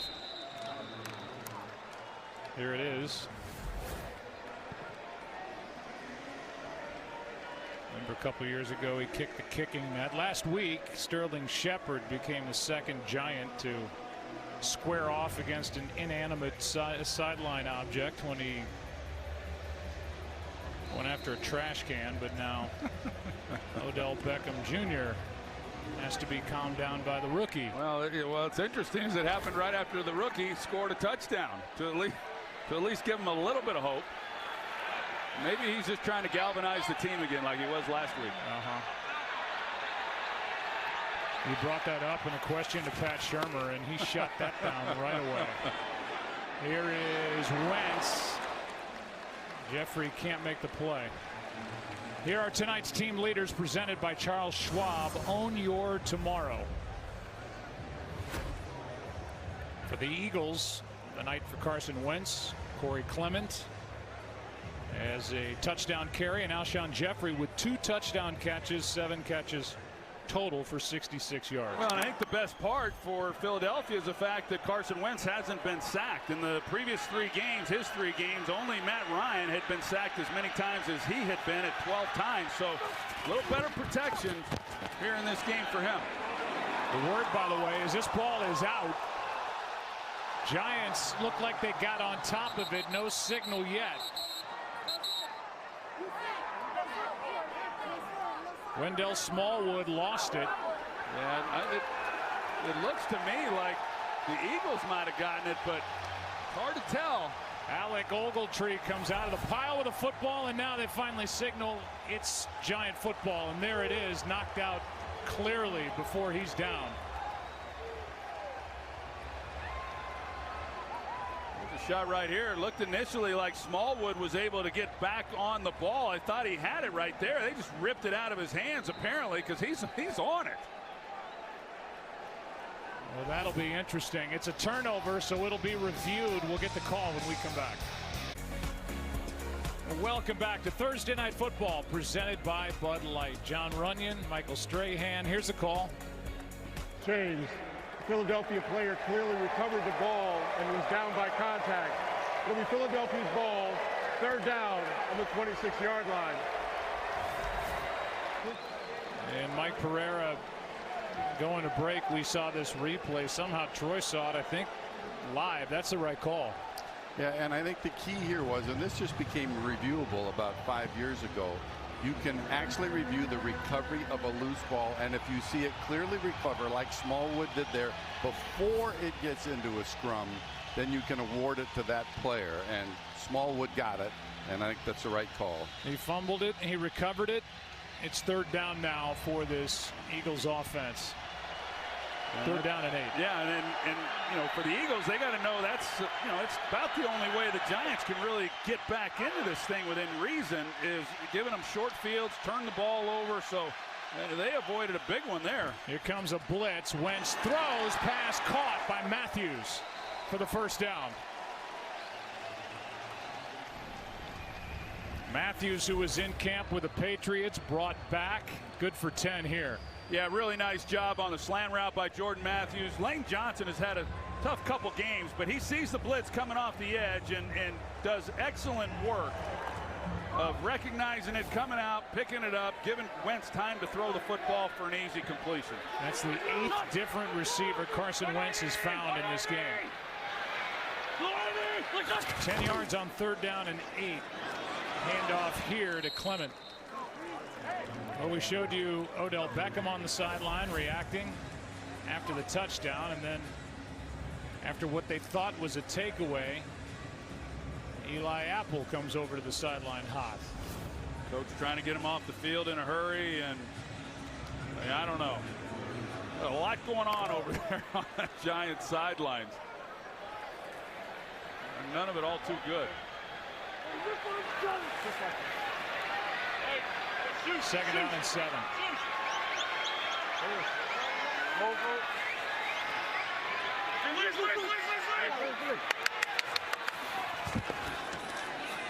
Just got it off, and now a sack.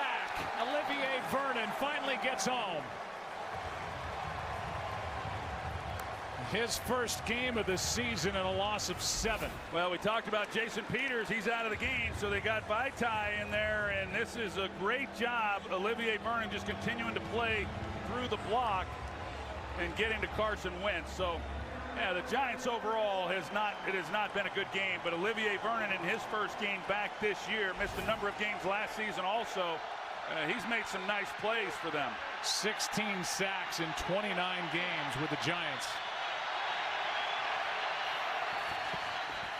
3rd down and 14. Quick throw, pass caught. Matthews for the 1st down. Tough catch, survived a hit, and gets 16. Well, another excellent slant route by Jordan Matthews.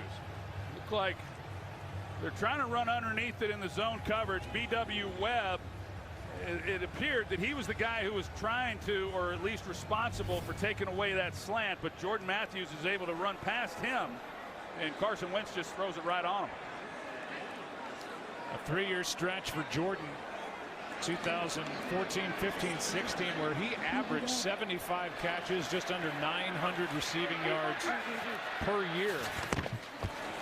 Traded to the Bills, cut loose, signed with the Patriots, back with the Eagles. Good run here by Clement, turned it into a 4-yard gain. So this Eagles team lost Mike Wallace with a fractured fibula week 2.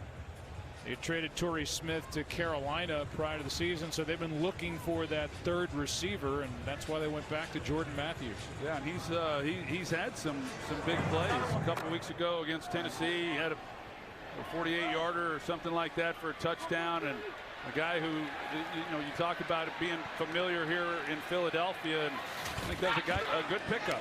Aguilar, good play by Apple. Yep. And a flag comes in as Aguilar reached up toward his helmet after that hit. It looked like they're going to get Ogletree for a hit once Aguilar was on the ground. After the play was over, personal foul, unnecessary roughness. Defense, number 52. 15-yard penalty from the end of the play. Automatic first down.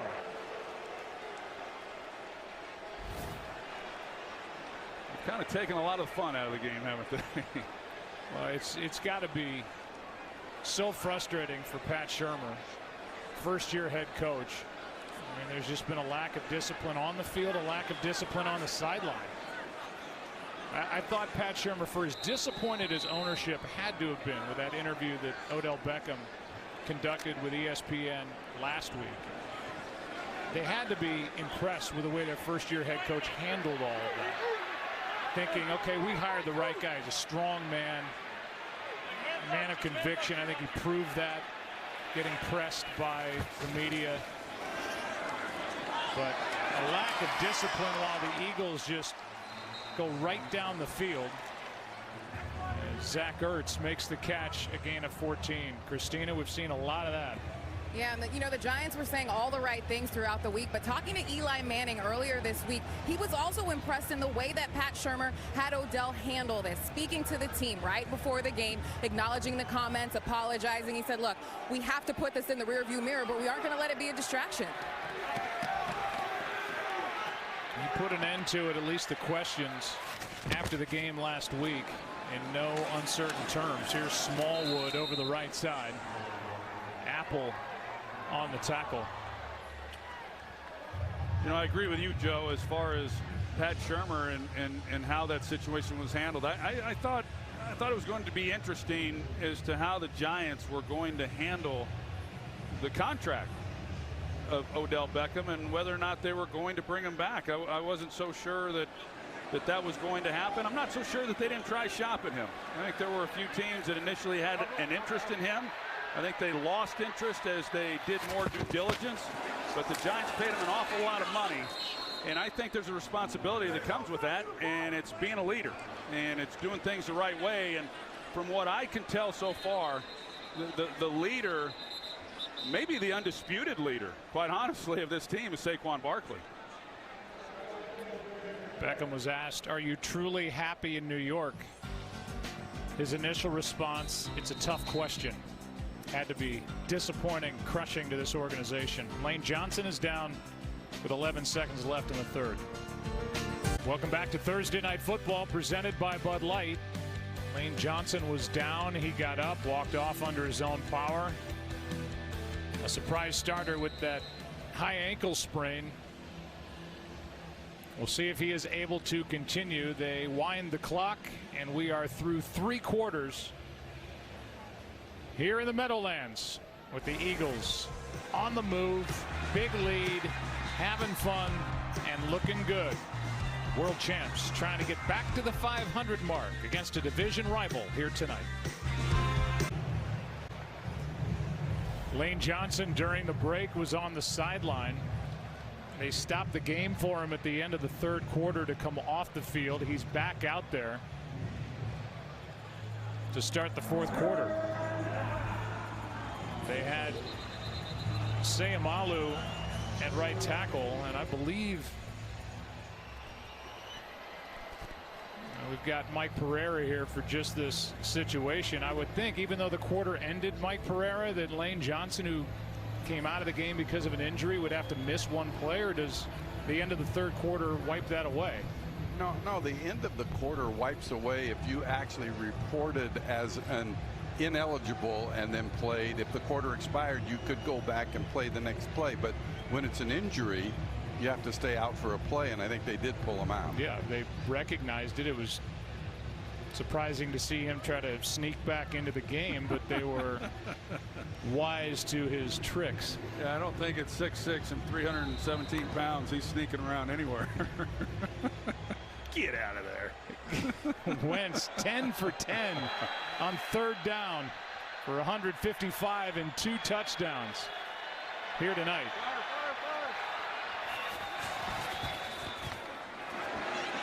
Pass is broken up. Ertz the target with Apple in coverage. And it's 4th down.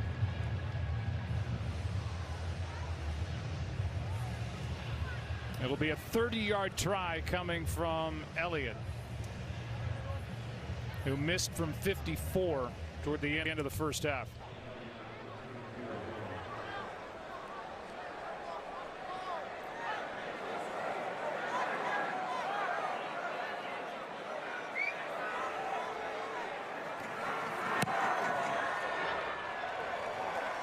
Elliott knocks it through. 1 for 2 in this game. There you go, Troy. Just to put a smile on your face. Welcome back to Thursday Night Football, presented by Bud Light. Eagle fans remember this moment. December 19, 2010, that miracle punt return by Deshaun Jackson for the victory in the stadium next door.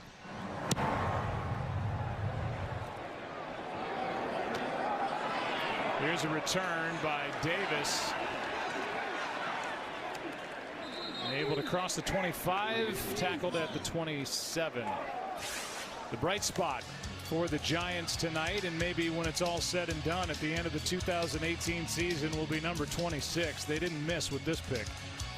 Well, I'll say, and going back to last week's game when he scored that touchdown, in the way that he landed, you know, on that leg, it looked really serious. Hyperextended it, and a lot of big-time injuries come from that type of landing, but yet he's fine and obviously at full strength here this evening. Here's Manning under heavy pressure, just able to get rid of it. Barkley was the closest to it, but no time for Eli Manning. No, you got Fletcher Cox. He's there working in the middle, and then Brandon Graham comes off as well, and, you know, 3-4 different Eagles back there in the backfield to meet Mr. Manning. 10 hits on Eli Manning in the game. 2 sacks.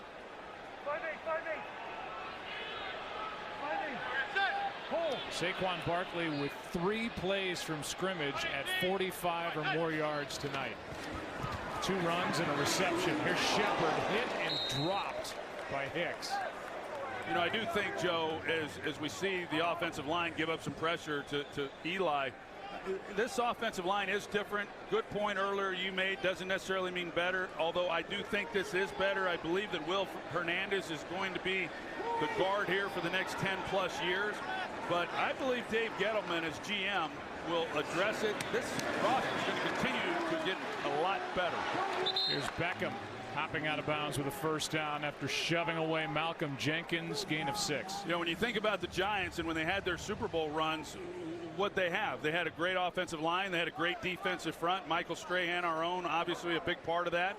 And that's the, you know, Dave Gettleman, he's an old school GM, and he's going to win in the trenches, and it's only a matter of time, in my opinion, before that gets shored up and they're back to playing Giants football. Manning to the sideline with Jawill Davis, the closest one to it. By way of seniority, game started with the Giants' Chad Wheeler, who's an undrafted college player from USC in his second year, has the most starts up front. They had John Halapio, a center, who's now on IR. They traded Brett Jones to Minnesota. Could have used him. Here's Barkley, and that's Hicks making a play. No gain. You know, you look at the offensive line over the years, and it wasn't like Jerry Reese didn't address it while he was the GM, at least initially. In 2013, they drafted Justin Pugh in the first round. In 2015, they drafted Eric Flowers in the first round. You know, Pugh had a little bit of a career here, but they had to move him to guard. Flowers never panned out. They released him this week, and so, you know, when you miss on those first-round picks, you're going to be in a tough shape as it is. But then that's one of the reasons why this offensive line is giving up the hits that they're giving up right now. And here's another one, and a sack on Eli Manning. Nigel Bradham.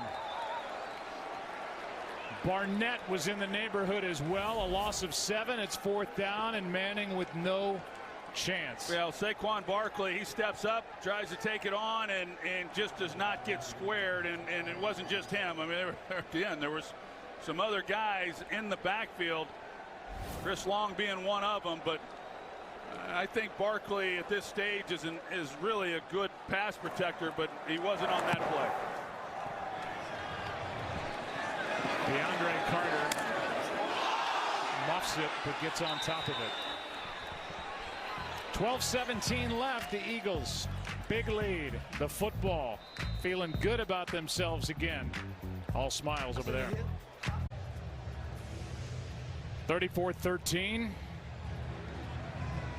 Ball is at the 18-yard line for the Eagles. Want to amend what I said earlier on that miraculous punt return touchdown by Deshaun Jackson. That was the first year of this stadium back in 2010. A few years later, there we were sitting in this very booth doing a Super Bowl that was a little one-sided, as this one feels here tonight, as Wendell Smallwood carries over the right side, a gain of 2. Yeah, I remember that Super Bowl. I thought we were set up for a big comeback by the Denver Broncos in the second half, and Percy Hines returned the opening. Percy Harvin returned the opening kickoff to start the second half, and it was turn out the lights. You and I were milling around back there going, I mean, come on, it's Peyton Manning. They're going to come back. They're going to come back. They're going to make this a game. It's going to be exciting. And then bang, touchdown. I've been saying that about the Giants tonight, too. So we'll see what they're able to do. They need a takeaway. 2nd down and 8. Smallwood tried to hand him one earlier, then got back on top of his own fumble. 3rd down and 5 coming up.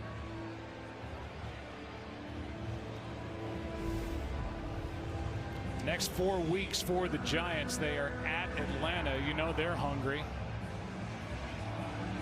Then they're at home against the Redskins on Fox. Right now the Redskins, at least at the start of the day, sat atop the division with a record of 2-2. They've already had their bye. And the Giants will have their bye at San Francisco and then at home against the Bucs. Here's Ertz, well played. That was Collins. You can count on Landon Collins. He'll play every game, no matter the score. He's a pro. Yeah, he's been outstanding, but even with him, I've seen some of the effects of this defense start to take a toll on him at times this year. But to go back to what you were talking about with the Washington Redskins, already had their bye. I think that was the thing that was so surprising on Monday night. The Redskins were coming off a bye. And obviously a hard place to play in New Orleans, and all that was at stake with Drew Brees setting the record. But boy, that game was not even close. Beckham on a hop, trying to do all he can. Got it with the tackle. But for the home team, well, the fans have been frustrated here tonight. Divisional battle, all Philly so far.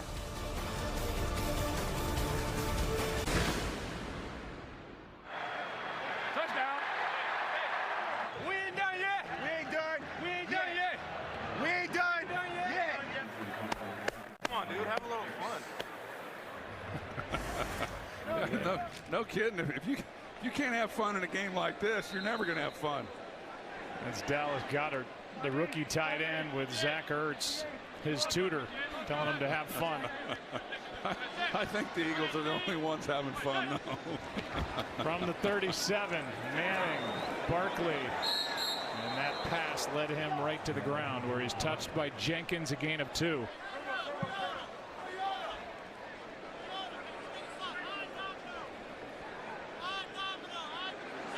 .21 game, 9:50, 9:46 left in this game, and the Giants are trying to hurry it up.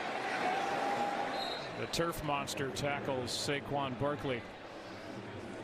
Depends on where they spot it, and they'll spot him short of the first down. 3rd down and 1.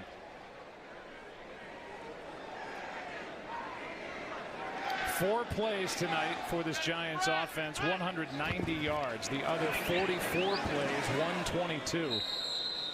As Barkley is stopped right at the marker by Michael Bennett. Yeah, looks like they're signaling that it is a first down, and you're right. I mean, it's just misleading, and then they all count. I get it. You know, the big plays and all that, but you know, you look at these yardage totals, you go, gosh, how'd they get that many yards?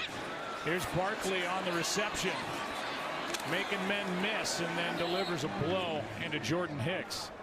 Jalen Mills underneath on the stop, a gain of 9. Tonight after the postgame show, Drew Brees joins NFL Total Access and reveals what it was like to become the NFL's all-time leading passer. NFL Total Access tonight after the postgame, only on NFL Network. 2nd down and 1. Pass is caught for the first down by Shepard. You know, the other thing, Joe, when you talk about Gettleman drafting Saquon Barkley, and some people pointed to, well, look what the Ezekiel Elliott draft pick meant to the Cowboys and his ability to run the ball, control the time of possession and all that. Not really an apples to apples comparison, because in Dallas the offensive line was already established and regarded at that time as the best in all of football. So, you know, here you have an offense that, yeah, I understand that they want to run the football and felt that they could improve the offensive line, take some pressure off of Eli Manning, but it's just a different set of circumstances from when Elliott was drafted a couple years ago. Manning, Gallman, first down. The Giants PR staff has informed us that the Giants have never had a player have 100 or more yards rushing and 100 or more yards receiving in the same game. Saquon Barkley is 7 yards short receiving of reaching that plateau. Here's another sack of Eli Manning, and it's Fletcher Cox. Well, I had a feeling coming into this game that Fletcher Cox was going to isolate on Patrick Omameh at right guard, and the last couple times that he's gotten through, it's been one-on-one blocking, and it just simply is no match. Omameh has struggled a good part of this year, and Fletcher Cox playing a lot of snaps, but man, has he been productive as he has been throughout his career. Can't set up the screen as Fletcher Cox again gets through in a blink. Here's that previous play for the sack. You see, he just, you know, Omameh gets a little bit out of position, and that's all it takes for an all-pro defensive tackle, and then he just throws him right there, and they're trying to run a screen. And, you know, when I was playing, we'd call a screen, and linemen thought that meant it was a play off. I mean, you got to at least hit him a little bit, you know, otherwise it doesn't even time out. And Omameh didn't do anything to break the penetration of Cox. 3rd down and 16. Pass is caught by Gallman. Good effort. Sets up a first down at the 11. He went around Nigel Bradham for 18 yards, and he had to fight to get a fresh set of downs. I like what I've seen of this Gallman.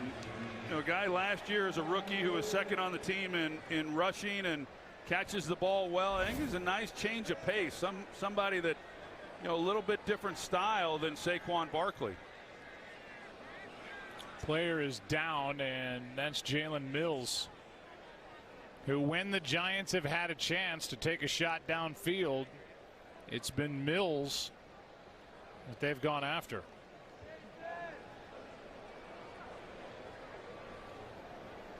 Well, a week 6 spotlight, and you can look at the Bears and the Dolphins. Big game there. The Rams and the Broncos. I know you want to talk about the Chiefs and the Patriots. I just think that we're going to learn a lot about both teams. In Kansas City, you know, they got off to a great start last year and then stumbled. They're off to a great start. And these are the types of games that, you know, I don't want to say you have to win, but you just kind of learn a lot about your club. And the fact they're going into Foxborough, obviously a hard place to play, a harder place to win when you're playing Bill Belichick and Tom Brady. And now you've given Bill Belichick 10 days after they played last Thursday night. It's going to be fun. That's going to be a fun one to watch. Mills able to get up and trot off the field. Yes, so they're a little thin now. They lost Sidney Jones earlier in the game, and now with Jalen Mills out, they're starting to get pretty short-handed. They've only got 2 corners now with Ronald Darby and Rasul Douglas. Of course, Avonte Maddox, who's been playing some safety, he is a corner. But the ranks are getting thin. On first down, that one for Barkley, incomplete. You see the crowd that he draws. 3 Philadelphia Eagles around him. Nigel Bradham was a part of that trio. I think the playbook right now for the Giants is get the ball to number 26 any which way you can, and that's not a bad game plan. See the quarterback rating of 63.5 for Eli Manning, who in his career is 10-19 against the Eagles, including the postseason. 2nd and 10 from the 11. Low snap. Barkley out of the backfield. Good effort. Got away from Jenkins, who's frustrated that he could not bring the rookie down, and he gets 6. That means he's 1 yard short of 100 on the night receiving. Was there any doubt that he was going to break this tackle? I mean, it's just you watch him over and over, and the first guy just so rarely is able to make a play on him, even when he's got a clean shot like Malcolm Jenkins had. It's 3rd down and 4.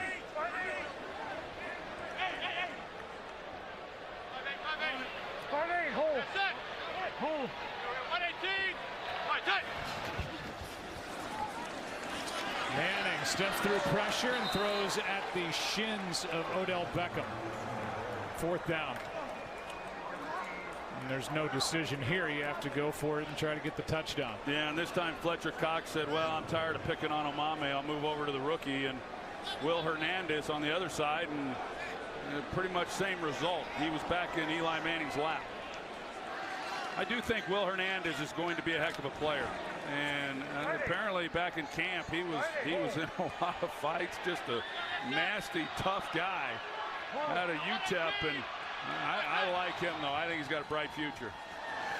Here's one for Beckham, looking for a flag, and he is not going to get it with Mills back in the game in coverage.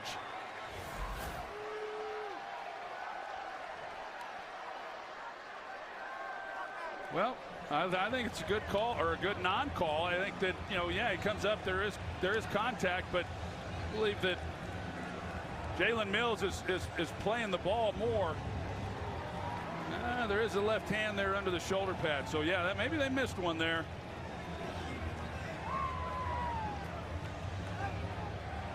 Beckham pleading his case. Yeah. Mike Pereira is with us down to the side. What do you think? I don't think it's a foul, Joe. You know, they're both playing the ball. Yes, he does have his hand on him, but when you're both, you know, up against each other like that and you're both looking back for the ball, it's kind of survival of the fittest. I think he makes a good defensive play.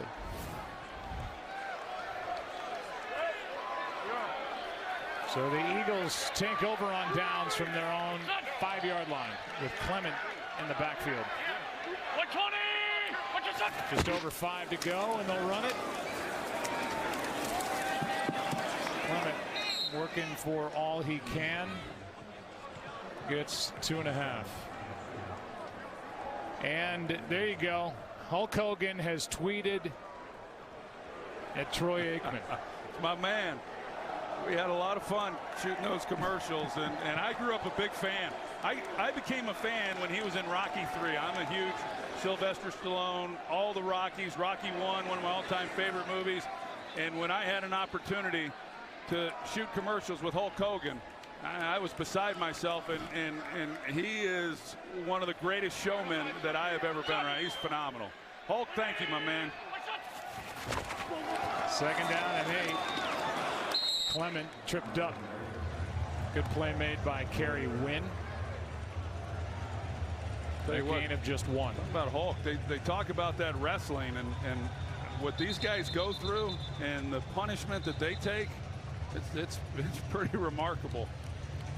Who was limping around more after a take during those commercials, you or Hulk?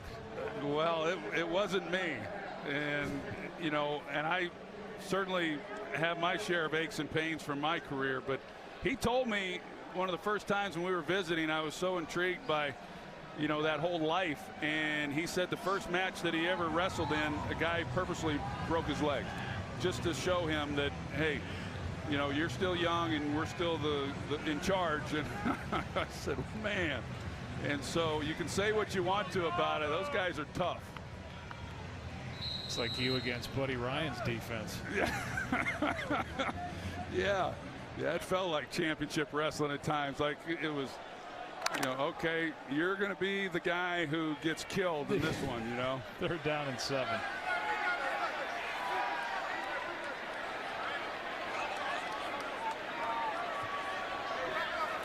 Under 4.5 to go. Here's Jeffrey. Strong effort. They just keep playing, in a first down for the Eagles. Where do the Eagles go after this? Well, you get that little mini bye now with extra rest after the Thursday. They have a date with the Panthers. They play Jacksonville in London. Then they get their full bye. And then at home, the 11th of November against the Dallas Cowboys. Yeah, you look at the East, Joe. Clearly, you know, you win a game in the division, it's like winning a game and a half. And so a big game here tonight for Philadelphia. And, you know, who's going to start to separate themselves? Cowboys have a tough game on Sunday hosting Jacksonville. Obviously a great defense, 2 really good defenses. You know, I mean, that might be a 6-3 ball game by the time that thing's over. But, you know, who's going to be able to put together and get on a run? And no one has been able to do that. So for Philadelphia next week hosting Carolina, they get a little rest going into that, and that should be a good game with some potential playoff implications. Both these teams expecting to be in the postseason. Giants use their second timeout a moment ago after the first down catch and push by Jeffrey. Here's Clement on first down for a few, brought down by Ogletree. We look ahead to Fox and the slate of games on Sunday. Panthers and the Redskins, Bears and Dolphins that we talked about earlier, Seahawks and Raiders from London, Cardinals and the Vikings. Vikings obviously coming off that big road win at Philly on Sunday, and the Rams and the Broncos. Rams are 5-0. Broncos will check into that game at 2-3.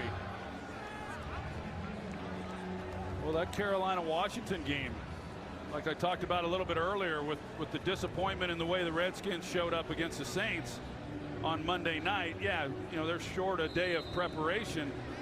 Now they're at home against a pretty good football team.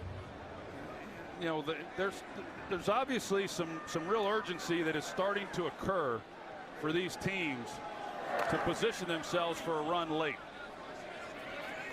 Giants use their final timeout after that last carry by Clement.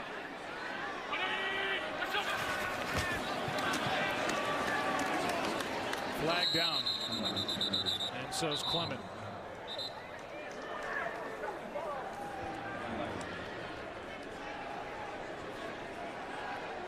Doug Peterson's got his team playing like I think he expected to start the year. Finally here tonight in week 6. Yeah.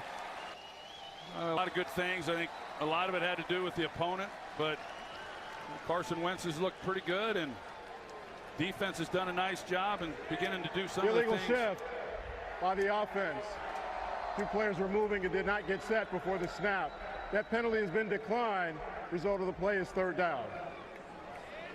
Doing the things that they wanted to address coming in, and then they just had not gotten off to fast starts. Last year they were constantly playing from a lead. This year they've been playing from a deficit.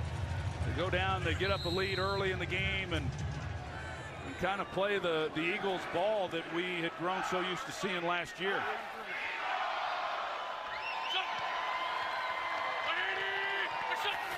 An Eagles chant here in the stands in Jersey. Here is Clement for a first down.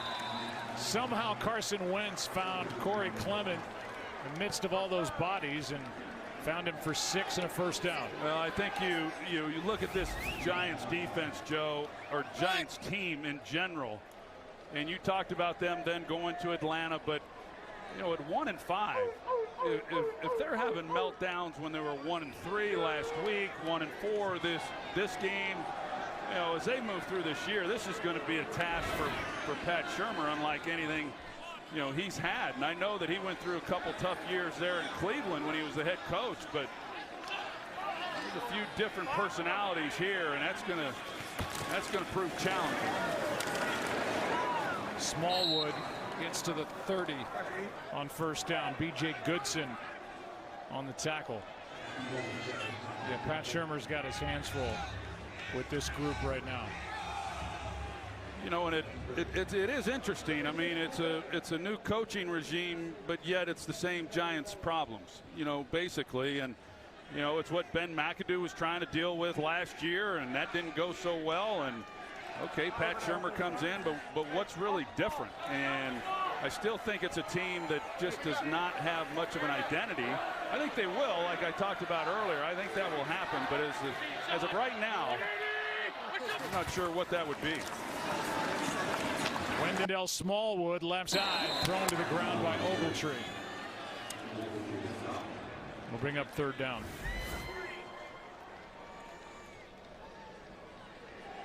This game kind of has the feeling of an August preseason game, late that, now even the Eagles have kind of joined in. Everybody just walking around, waiting to run down the clock. And it'll run down to the 2-minute warning before a third down and 12 from the 25.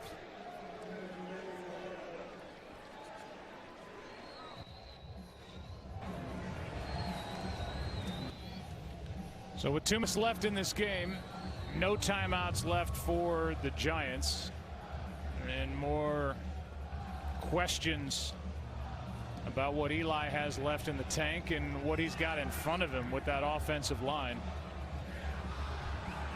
It'll be another week full of questions that they've frankly talked about for the last couple of years. I mean, last year he was benched. That got all the headlines. McAdoo, the head coach. But when you're a guy with the stature of Eli Manning, that comes from ownership on down. That was not Ben McAdoo going rogue. There's no way. That's something that ownership has to sign off on. A 2-time Super Bowl MVP in the face of the franchise, and so they're kind of caught here in limbo and in between land. Well, and that's why last year when they did bench Eli, I just figured, okay, well, that must mean Ben McAdoo's coming back as the head coach. I just don't think that he would be allowed to bench somebody if ownership didn't sign off on it, and therefore gave him a vote of confidence in job security. And I'm not so sure that wasn't the case. And then when there was the backlash that there was about Eli's benching, then somebody had to be the fall guy, and it ultimately was Ben McAdoo and Jerry Reese. So it was a strange set of events that happened there. None of it made sense, but here they are, and they've got a lot of work to do. When they benched him, they didn't even play the rookie, Davis Webb, who has since been cut. Third-round pick from a year ago. Geno Smith was the quarterback. Third down and 12. Smallwood around the left side.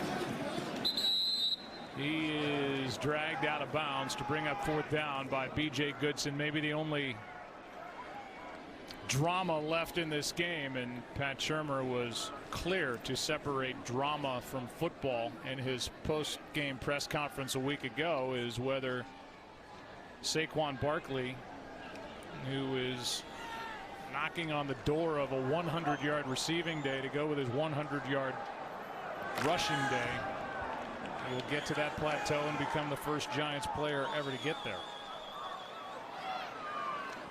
9 catches for 99 yards to this point. Beckham stays away for a moment. And a couple of hops going backward. And spins out of bounds at the 10. A return of -8 after a 53-yard punt. Some of the pictures from tonight. Emotion. Both on the field, on the sideline, and then I guess you could add in the stands. Well, we knew coming in that these two teams, you know, in recent games, they've been pretty good games, you know, pretty tight, pretty close games. This game was close for about the first 10 minutes. Wayne Gallman in the backfield. He gets it and gets 1 yard. You know, the Giants came out of that game, even though they had their hearts broken with that last-second field goal in Carolina, I think pleased with the overall effort and thinking they could build on that. That has not happened here tonight, and they'll walk out of here 1-5. Gallman for a first down. Eli Manning has been under siege. In the sack department, he's been sacked 4 times. He's been hit a ton.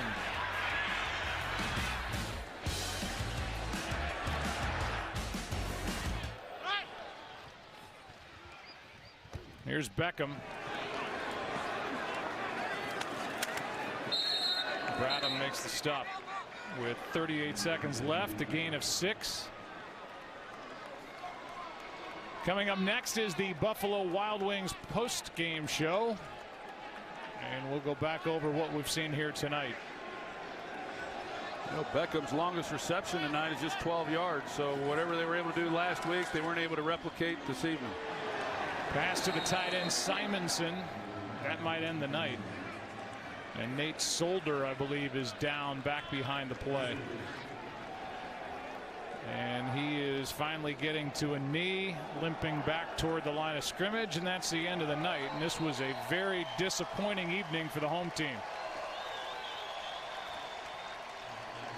Not for the visitors.